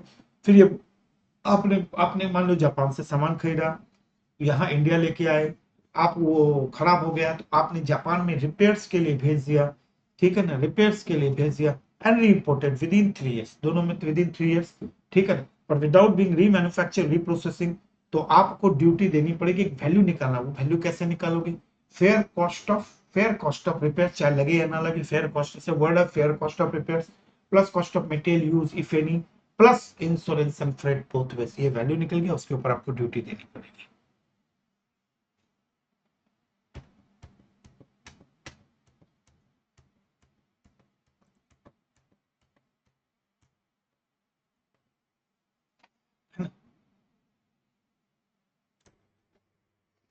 तो वेरी सिंपल, एकदम मस्त हो कि आपने दोनों, पहला दो पॉइंट है उस पर याद रखना कि without being remanufactured and reprocessing, without being remanufacture goods exported, आपने गुड्स को एक्सपोर्ट किया, एक्सपोर्ट बेनिफिट आपने खाए, डकार लिए, और फिर उसी गुड्स को आप क्या कर रहे हो, 3 साल के भीतर री इंपोर्ट कर रहे हो, 3 साल के भीतर री इंपोर्ट करें तो आपको इंपोर्टर को ड्यूटी देनी पड़ेगी कितनी, जितना आपने बेनिफिट लिया।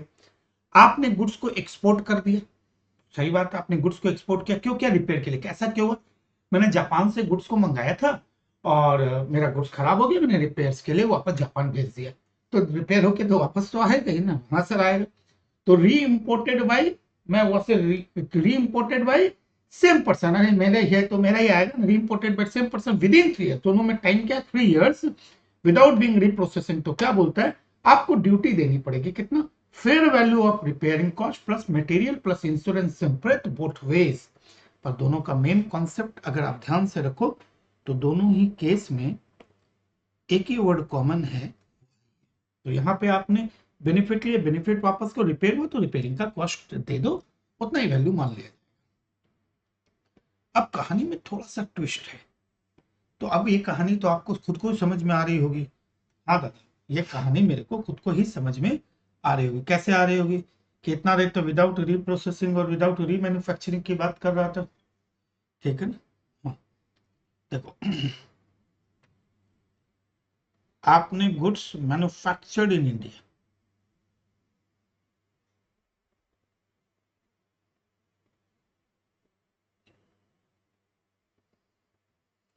इंडिया में गुड्स मैन्युफैक्चर्ड हुआ and re imported into India, यानी कि मैन्युफैक्चर करके आपने एक्सपोर्ट किया and re import into India. इस लॉजिक का मतलब क्या हुआ? इस लॉजिक का मतलब हुआ री इम्पोर्ट इनटू इंडिया, इसका मतलब ये हुआ कि आपने एक्सपोर्ट किया होगा, मैं इंडिया में बनाया, एक्सपोर्ट किया, और वापस से आप क्या कर रहे हो? Re import into India. ये री इम्पोर्ट आप क्यों कर रहे हो? That is more important. अभी तक तो आप री इम्पोर्ट कर रहे थे, एक पॉइंट था कि आपने री इम्पोर्ट किया विद इन 3 इयर्स के भीतर, ठीक है ना। एक तो आपने ड्यूटी के भीतर एक्सपोर्ट किया था, तो ड्यूटी दे दी, आपने रिपेयर के लिए एक्सपोर्ट किया, फिर वापस कर रहे हो। यहाँ पे goods manufactured in India, India में बनाया, एक्सपोर्ट किया, फिर री इम्पोर्ट कर रहे हो। क्यों कर रहे हो? For repair. यहाँ पे मैन्युफैक्चरिंग में तो सामने वाला बंदा मुझे भेजेगा ना कि भैया जैसे मैंने भेजा था रिपेयर के लिए, रिपेयर्स और रिकंडीशनिंग और रिकंडीशनिंग कितने दिन में? Same concept, with in 3 years. Bracket में क्या जाएगा आपको भी पता है, ठीक है ना। Within 3 years from date of exportation. मैंने इंडिया में मैंने बनाया, एक्सपोर्ट किया, और कुछ खराबी हो गई, तो रिपेयर्स या रिकंडीशनिंग के लिए आ रहा है within 3 years from the date of exportation. और एक पॉइंट इसमें अलग सा है, 10 years in case of Nepal and Bhutan, इस वर्ड को याद रखना।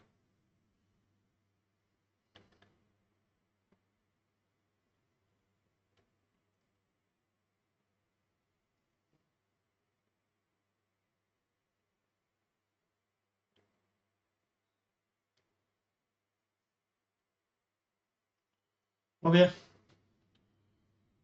ठीक। repairs reconditioning within 3 years from the date of exportation, 10 years in case of Nepal और भूटान, ठीक। या फिर goods manufactured India re-import into India for what? For reprocessing। यहाँ पे क्या वर्ड यूज किया था उन्होंने? यहाँ वर्ड यूज किया था रिपेयर्स रिकंडीशनिंग। यहाँ क्या वर्ड यूज कर रहा है? फॉर रिप्रोसेसिंग और रिफाइनिंग। फॉर रिप्रोसेसिंग रिफाइनिंग, और भी वर्ड यूज कर सकते हैं, reprocessing, refining, remaking. For reprocessing, refining, remaking और अदर सिमिलर प्रोसेस, और अदर सिमिलर प्रोसेस। क्या क्या वर्ड यूज किया इन्होंने? रिप्रोसेसिंग के लिए ला रहे, वहां क्या था? रिपेयर्स और रिकंडीशनिंग। यहाँ क्या? रिप्रोसेसिंग, रिफाइनिंग, रीमेकिंग और अदर सिमिलर प्रोसेस। सही बात है।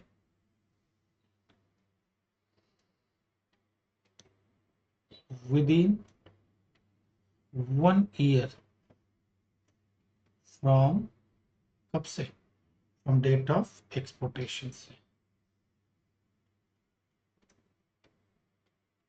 हाँ, तो रिपेयर्स और रिकंडीशनिंग या रिप्रोसेसिंग, रिफाइनिंग, रीमेकिंग और से।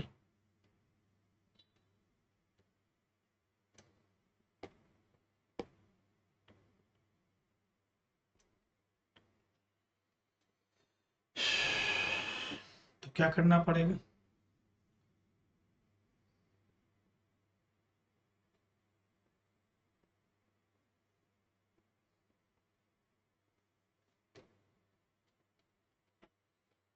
सोचना पड़ेगा।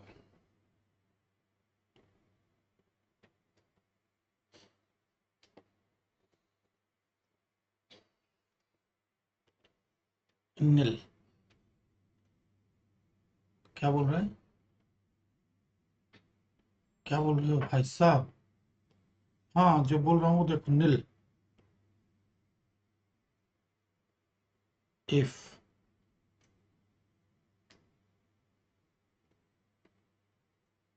इफ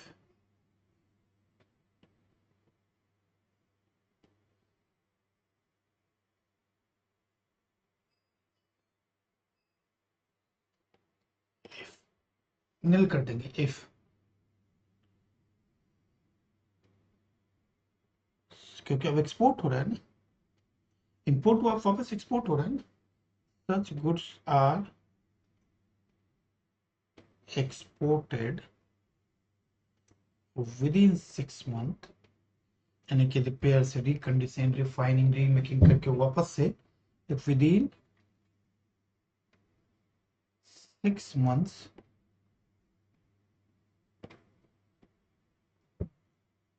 within 6 months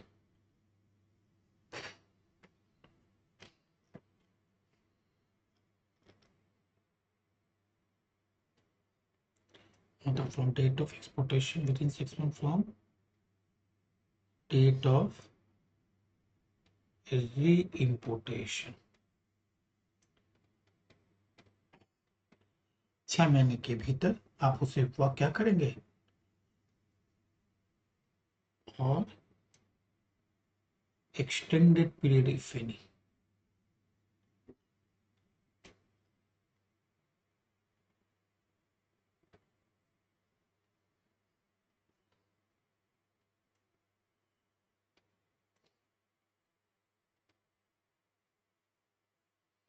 और extended period if any.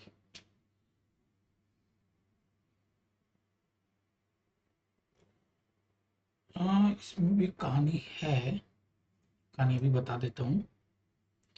Extended period maximum 6 month ही हो सकता है।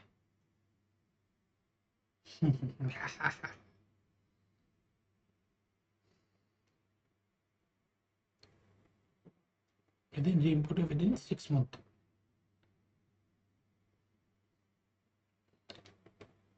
and PO, proper officer, is satisfied about identity, about identity,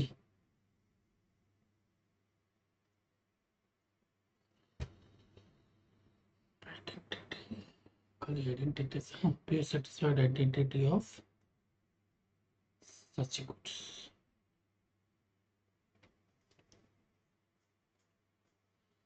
ये यानी कि अगर आपने इंडिया में गुड्स को बनाया, उसको रिपेयर से रिकंडीशनिंग 3 साल के भीतर लेके आते हो, या reprocessing refining remaking with in 1 years के भीतर लेके आते हो, उसके ऊपर ड्यूटी नहीं लगेगी, प्रोवाइडेड आप वापस से 6 महीने के भीतर एक्सपोर्ट कर दोगे और PO satisfy about identity of such goods. कोई दिक्कत नहीं होगी, कोई दिक्कत नहीं होगी, कोई दिक्कत नहीं होगी।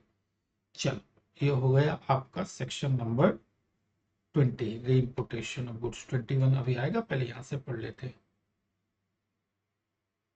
ये देखो, reimporter are entitled to for the following concession has been notified. क्या बोल रहा है? Goods manufactured in India and exported, re-imported India for repairs or reconditioning, reprocessing, refining, remaking, other similar process within 3 years, 10 years in case of Nepal, or reprocessed within 1 year. Such goods are re-exported within 6 months. ऐसे दे अरे champion, goods re-imported without being subject to remanufacturing, reprocessing through melting, recycling के कितने दिन में? 3 years, 2 years extension मिल सकता है, ठीक है। If exported under following benefit, under following claiming drawback refund, excise, IGST amount of drawback refund आपको देना पड़ेगा। Under bond amount IGST paid देना पड़ेगा। Under duty exemption amount IGST compensate leviable at time of place of importation. re-import of any goods not falling in any for repairs abroad and there has been no change in the ownership of the goods between the time of export, value plus levy, fair value of repairs, cost of material used, such even if such actually incurred insurance, re-importation of any exported nil।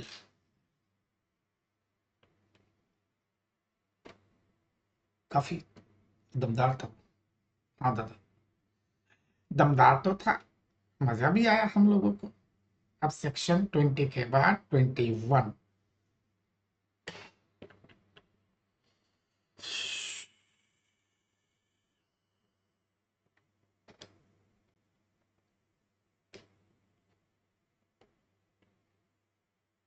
Section 21।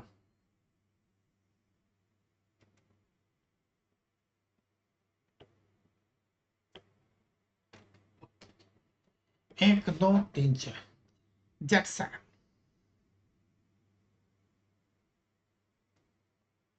Jet सब float सैंग,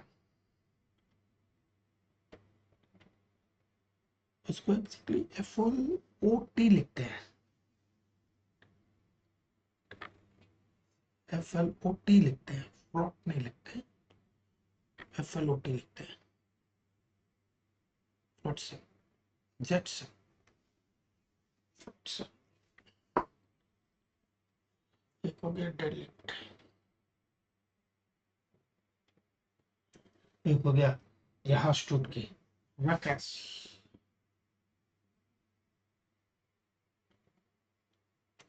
ये word ही होगा ना, WREC।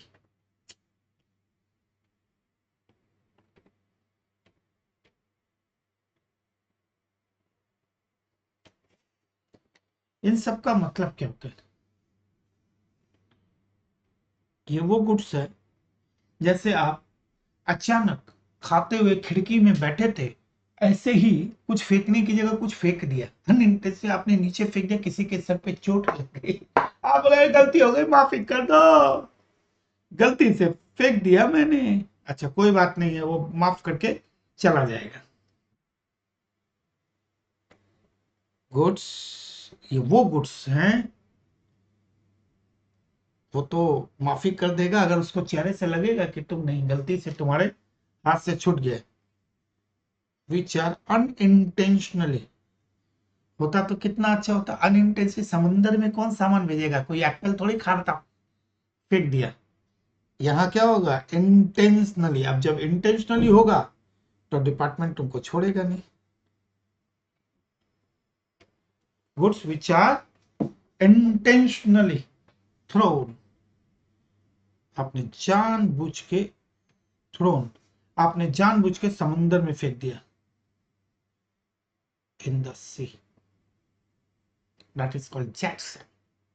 तो उसका तैयार रहो, intentionally throne. क्यों ऐसा करते हैं हम लोग? फॉर, जब आपको लगता है कि जहाज डूबने वाला है, इतनी जोर से बारिश हो रही, for protecting, for protecting the vessel in bad weather. ये तो आप लोग जानते हैं ना, इसमें हॉलीवुड की बहुत अच्छी अच्छी मूवी बनी है। तो उस हॉलीवुड की मूवी को में जब इंटेंशनली वो लोग क्या करते हैं, मछुआरे लोग अपनी मछलियां फेंक देते हैं अपने जहाज को बचने के लिए, उसे कहते हैं intentionally thrown goods, that is called jetsam. Flotsam, जहाज डूब गया, और डूबने के बाद जब कुछ सामान बच गया उसे फ्लोट सैम कहते हैं। फ्लोट करते रहते हैं ना, ऐसा उसको फ्लोट सैम कहते हैं। गुड्स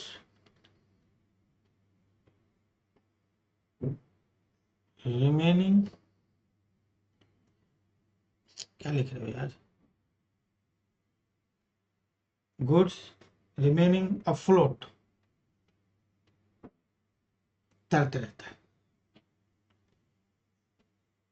व्हेन शिप, जहाज, हैज बीन संक,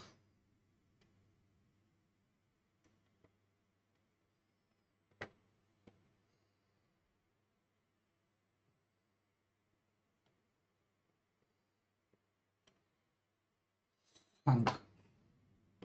ठीक है दादा।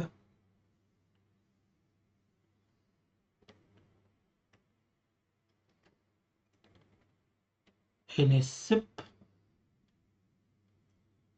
या वेसल जिसको बोलते हैं, या बोट, कोई भी जहाज, वेसल बड़ा हो गया, वेसल हो गया, जहाज हो गया।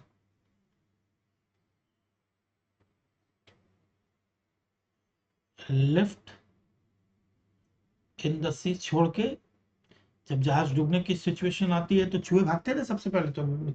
जितने लोग कैप्टन होटल से कूद के जान बचाने के लिए भाग गए लाइफ बोट लेके, पर जहाज तो इनके बोझ से दब रहा था, वो भागे तो बेचारा जहाज बसते बसते बसते बसते किनारे में लग गया।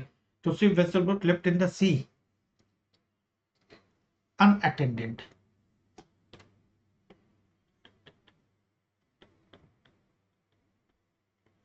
किसी को जहाज मिल गया, किसी को जहाज मिल गया और बेचारा किनारे में लेके आया। तो मैंने कहा, मेरे को तो डूबता हुआ जहाज मिला है, मेरे को तो बहते हुए सामान मिले जो किसी ने फेंक दिए थे। अरे जहाज टूट गया, उसके कुछ बच गए, मेरे को डूबता हुआ जहाज, जहाज डूब रहा था, कोई नहीं था, मैं इसे पकड़ के ले आया। अच्छा, रिकेश में क्या आता होगा? रिकेश में आता है कोई शिप या वेसल डिस्ट्रॉयड, टूट गया, किसी पहाड़ी चट्टान से टूट गया।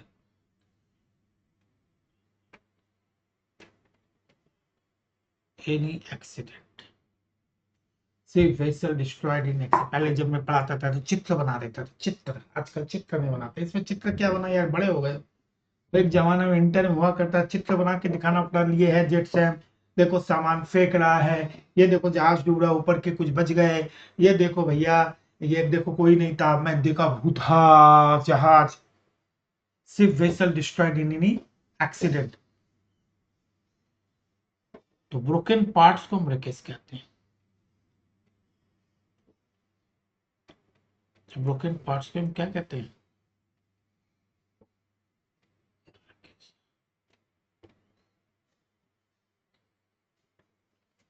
ये लिखे क्यों सर?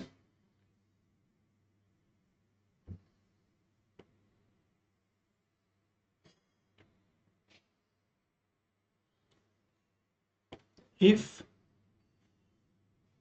एनी गुड्स, ये जो तैरते हुए कोई सामान आ गया, बीच समुद्र में आपको कहीं मिल गया। If any of these goods, कोई भी सामान, कोई भी सामान, it goods arrive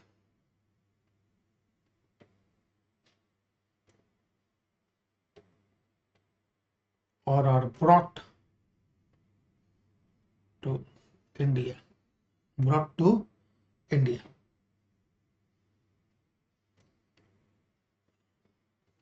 The person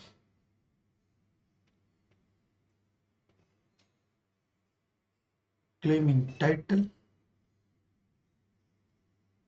the person claiming title liable to pay duty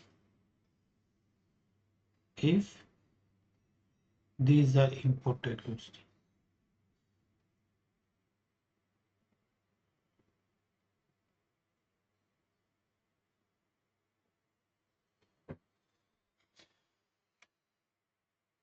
Twenty-one, 22, 22, 23, 24, 25, part of 25A, B अभी आने वाला हो गया।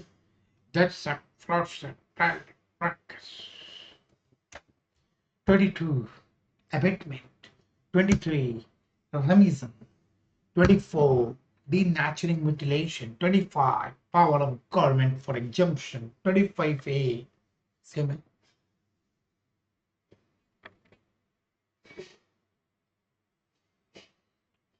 यहाँ पे छोड़े थे ना आपने 20, किसके लिए छोड़े थे आपने? 20 सेट छोड़ दिए थे हम लोग, किसके लिए?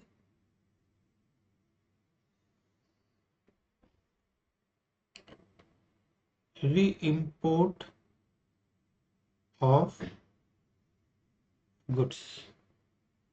और ये किसके लिए? इसको तो छोड़ना ही नहीं था मुझे। जेटसन, जो टाइटल के लिए क्लेम करेगा फ्लोटसन।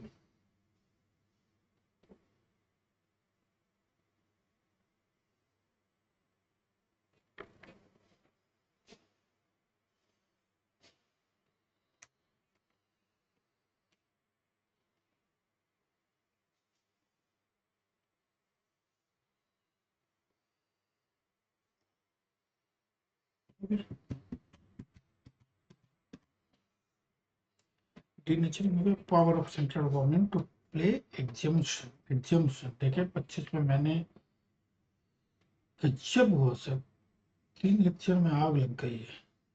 तो लगी है तो दिल खोल के, अरे बाप रे बाप।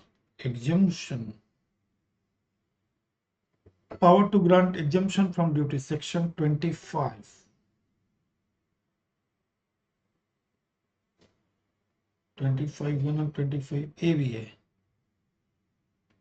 Inward processing, outward processing of goods, 25(a) and 25(b).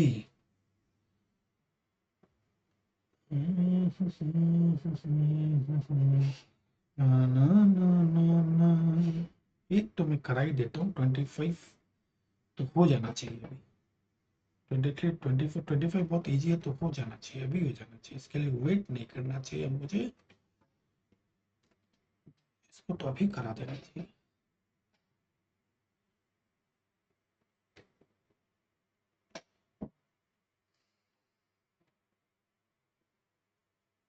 Power of central government to grant exemption.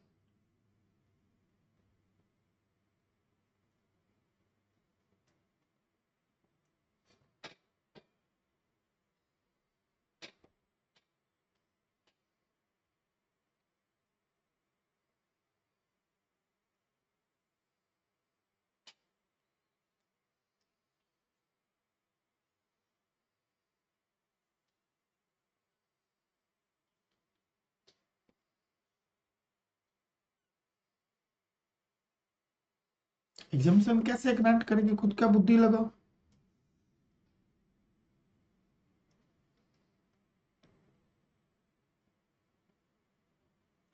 By issuing notification, सही है।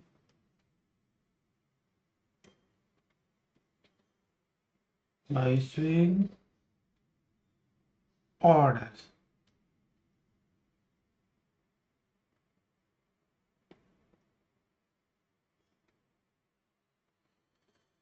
by issuing notification, by issuing order।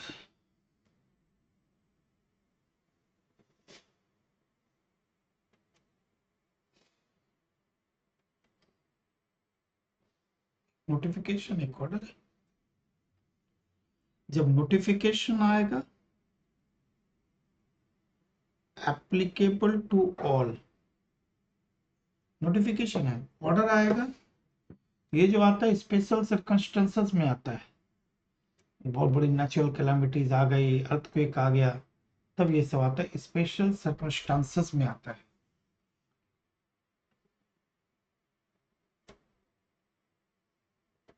Applicable to particular person, applicable to particular person, applicable special circumstances applicable to particular person।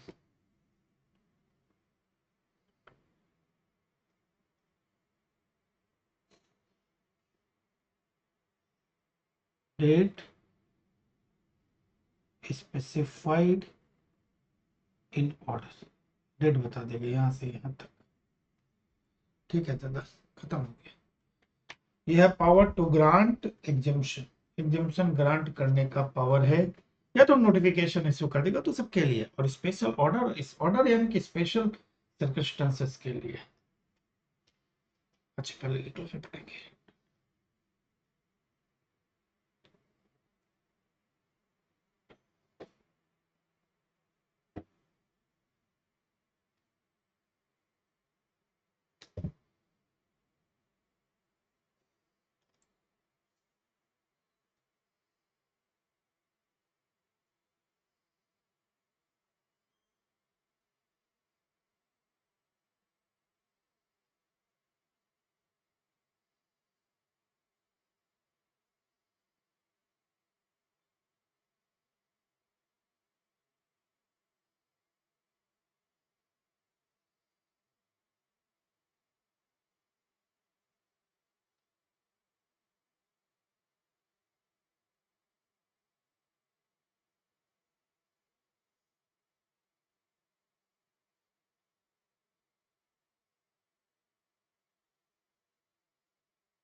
Can we start? देखते हैं ये क्या लिख रहे हैं, ये बड़ा बड़ा लिखा है, देखो जनरल, एक है जनरल एग्जम्पशन, ठीक है ना। देखो, the central government in public interest may exempt the goods from duties of custom. The exemption may from the whole or part of the custom duty. Public interest, general exemption. तो इसी notification, तो ये कहता है, ये क्यों आता है? इन पब्लिक इंटरेस्ट, इन पब्लिक इंटरेस्ट, पब्लिक इंटरेस्ट सबसे ज्यादा इंपॉर्टेंट होता है, ठीक है सर। तो द एग्जाम्पशन में फ्रॉम द होल और पार्ट, ठीक है ना। तो ये जो एग्जाम्पशन है इश्यूइंग नोटिफिकेशन, ठीक है ना, होल और पार्ट, द एग्जाम्पशन में with the condition to be fulfilled before और आफ्टर रिमूवल ऑफ गुड्स और अनकंडीशनल एब्सोल्यूट एग्जाम्पशन। एक हो गया ये जो एग्जाम्पशन है, एक हो गया क्या, एक हो गया आपका absolute exemption, unconditional conditional exemption. दो sir, where any conditional exemption is granted, such exemption shall unless otherwise specified or varied in restrict be valid for 31st day of the March following immediately after 2 years from the date of such, ठीक है 2 साल। However, limited period of validity shall not be applied to any such exemption granted to in relation to any multilateral or bilateral agreement, obligation under international agreement, privilege of constitutional authority, scheme under FTP, the central government scheme having a validity of more than 2 years, re-import, temporary import, goods imported as a gift, any duty of custom, special exemption, central government special order, in each case exempt from the paying of duties under circumstances of exceptional nature to the stated, ठीक है ना। Scope and applicability exemption can be clarified within 1 year by inserting an explanation in the exemption notification or order. Such expressions shall have to effect or as it always been part of the first notification. Duty after exemption cannot exceed statutory duty, the duty levied before such exemption. Every notification under 25(1) and 25(2)(a) shall, unless otherwise provided, come into focus on the day of issue by central government. No collection of custom duty, no collection of custom, it does not exceed 100। 100 रुपया तो माफ है। अब देखो, inward processing outward processing, inward processing outward processing of goods बाद में देखेंगे। पहले आप देखो, in public interest notification issue होगा। ये नोटिफिकेशन क्या होगा? By notification applicable to all हो जाएगा। बोला ठीक है सर, एप्लीकेबल टू ऑल। ये पॉइंट जनरल एग्जाम्पशन पढ़ लिए। ठीक है ना। ये जो एग्जामिशन होगा ये आपका कंडीशनल भी हो सकता है, अनकंडीशनल भी हो सकता है, ठीक है ना। और ये एग्जामिशन जो नोटिफिकेशन होगा, एग्जेम्प्ट ड्यूटी फुल्ली और पार्टली,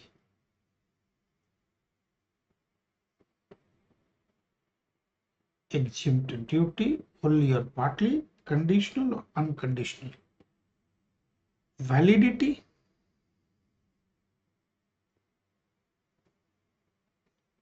validity के लिए क्या बोला, 2 years, where any conditional exemption is granted, such exemptions are unless otherwise specified, any conditional, ये वर्ड देखो कंडीशन, यहाँ पे कंफ्यूजन ना हो जाए,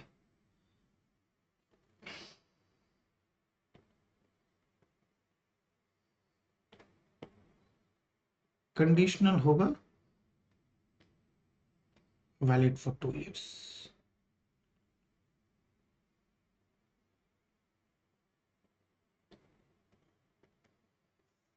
ये एंड वाला वर्ड देखो, is granted such exemption other special up to 31st day of March falling immediately after 2 years from the date of such grant, to 2 years from the date of such grant, 31st day of March, ठीक है, immediately after 2 years from the date of such grant, or valid or restricted be valid up to 31st day of March।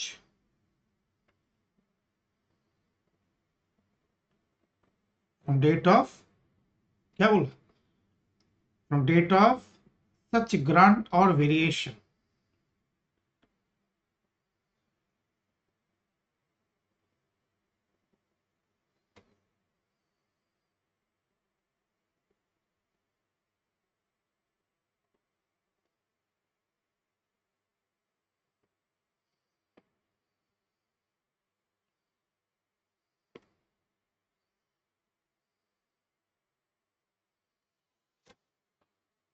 धीरे धीरे बड़ा होते जा रहे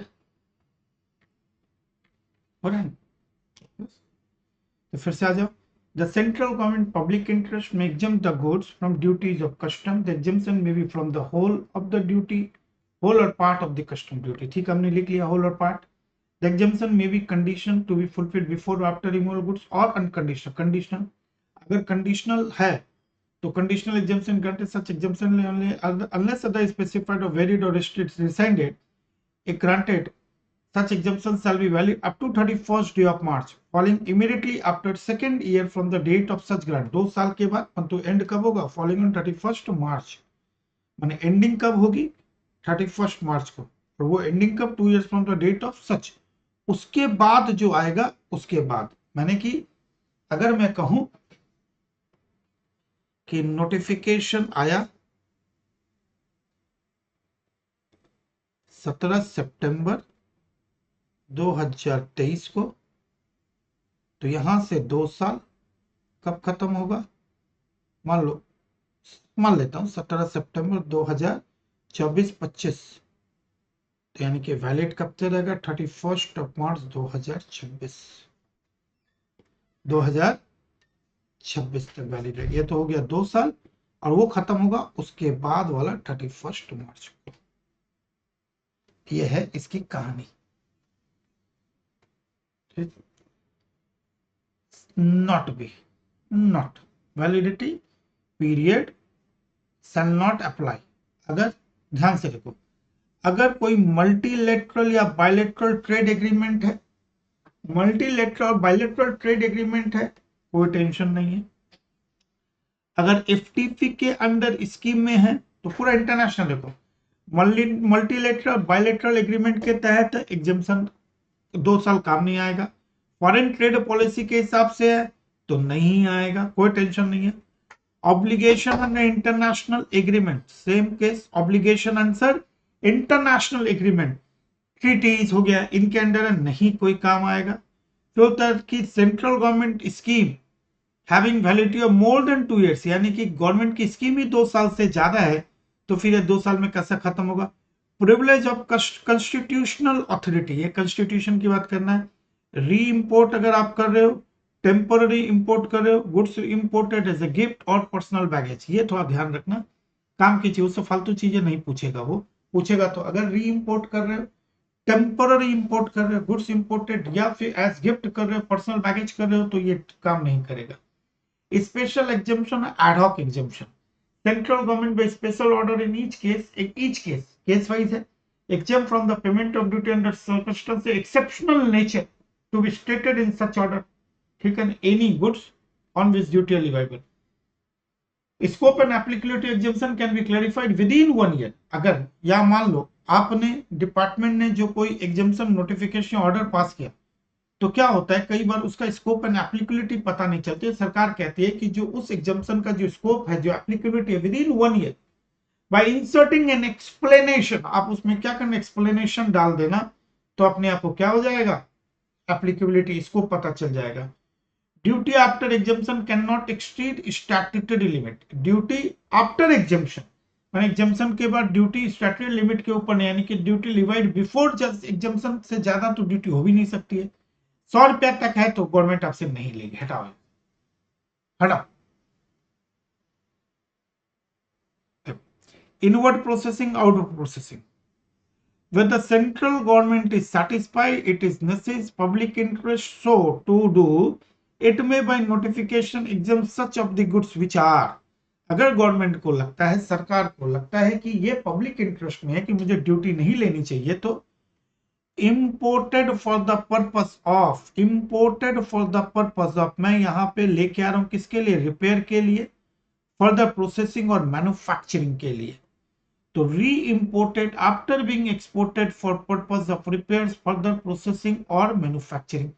तो inward हो गया 25A, आउटवर्ड हो गया 25B। इनवर्ड क्या बोल रहा है, बोला इंपोर्ट मैंने किया किसके लिए, रिपेयर्स के लिए, फर्दर प्रोसेसिंग के लिए और मैन्युफैक्चरिंग के लिए। यहां पे क्या होता है, री इम्पोर्ट, आउटवर्ड है तो ऊपर क्या बोलता है, बोला re import after being exported, re import मैंने एक्सपोर्ट किया, re import after being exported for purpose of repairs, ठीक है, as specified therein from the whole or any part of duty, ये गवर्नमेंट फिक्स करेगी।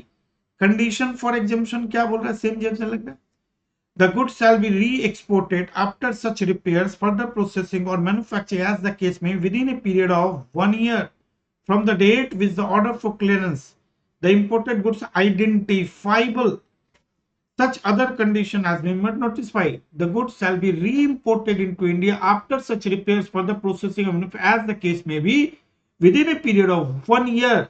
The exported goods are identifiable as such other condition. It must be noted the provision of section 25B has been given an overriding effect over the provision of section 20. Custom import of goods है concessional, अच्छा ये concessional rate का provision है, concessional rate of duty और for, इस पे अपने को पढ़ना ही नहीं है,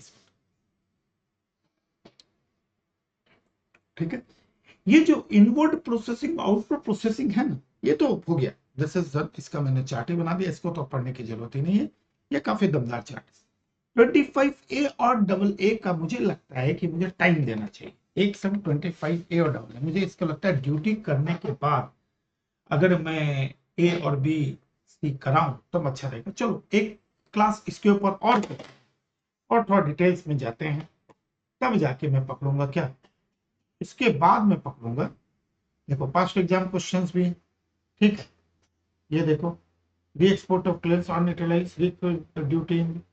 इसके बाद में आपको और दो चीज मुझे करानी है, एक हो गया 25A, दूसरा हो गया 25B, तीसरा हो गया 26, फिर है 26A।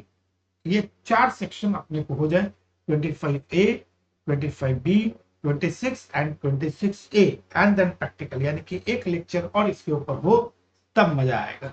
But still I hope this are very interesting. किसी भी तरीके का कोई फीडबैक हो जरूर मुझे मैसेज करिएगा। Tomorrow we are going to complete section 25A, 25B, 26, 26A हम लोग खत्म कर देंगे। Thank you very much.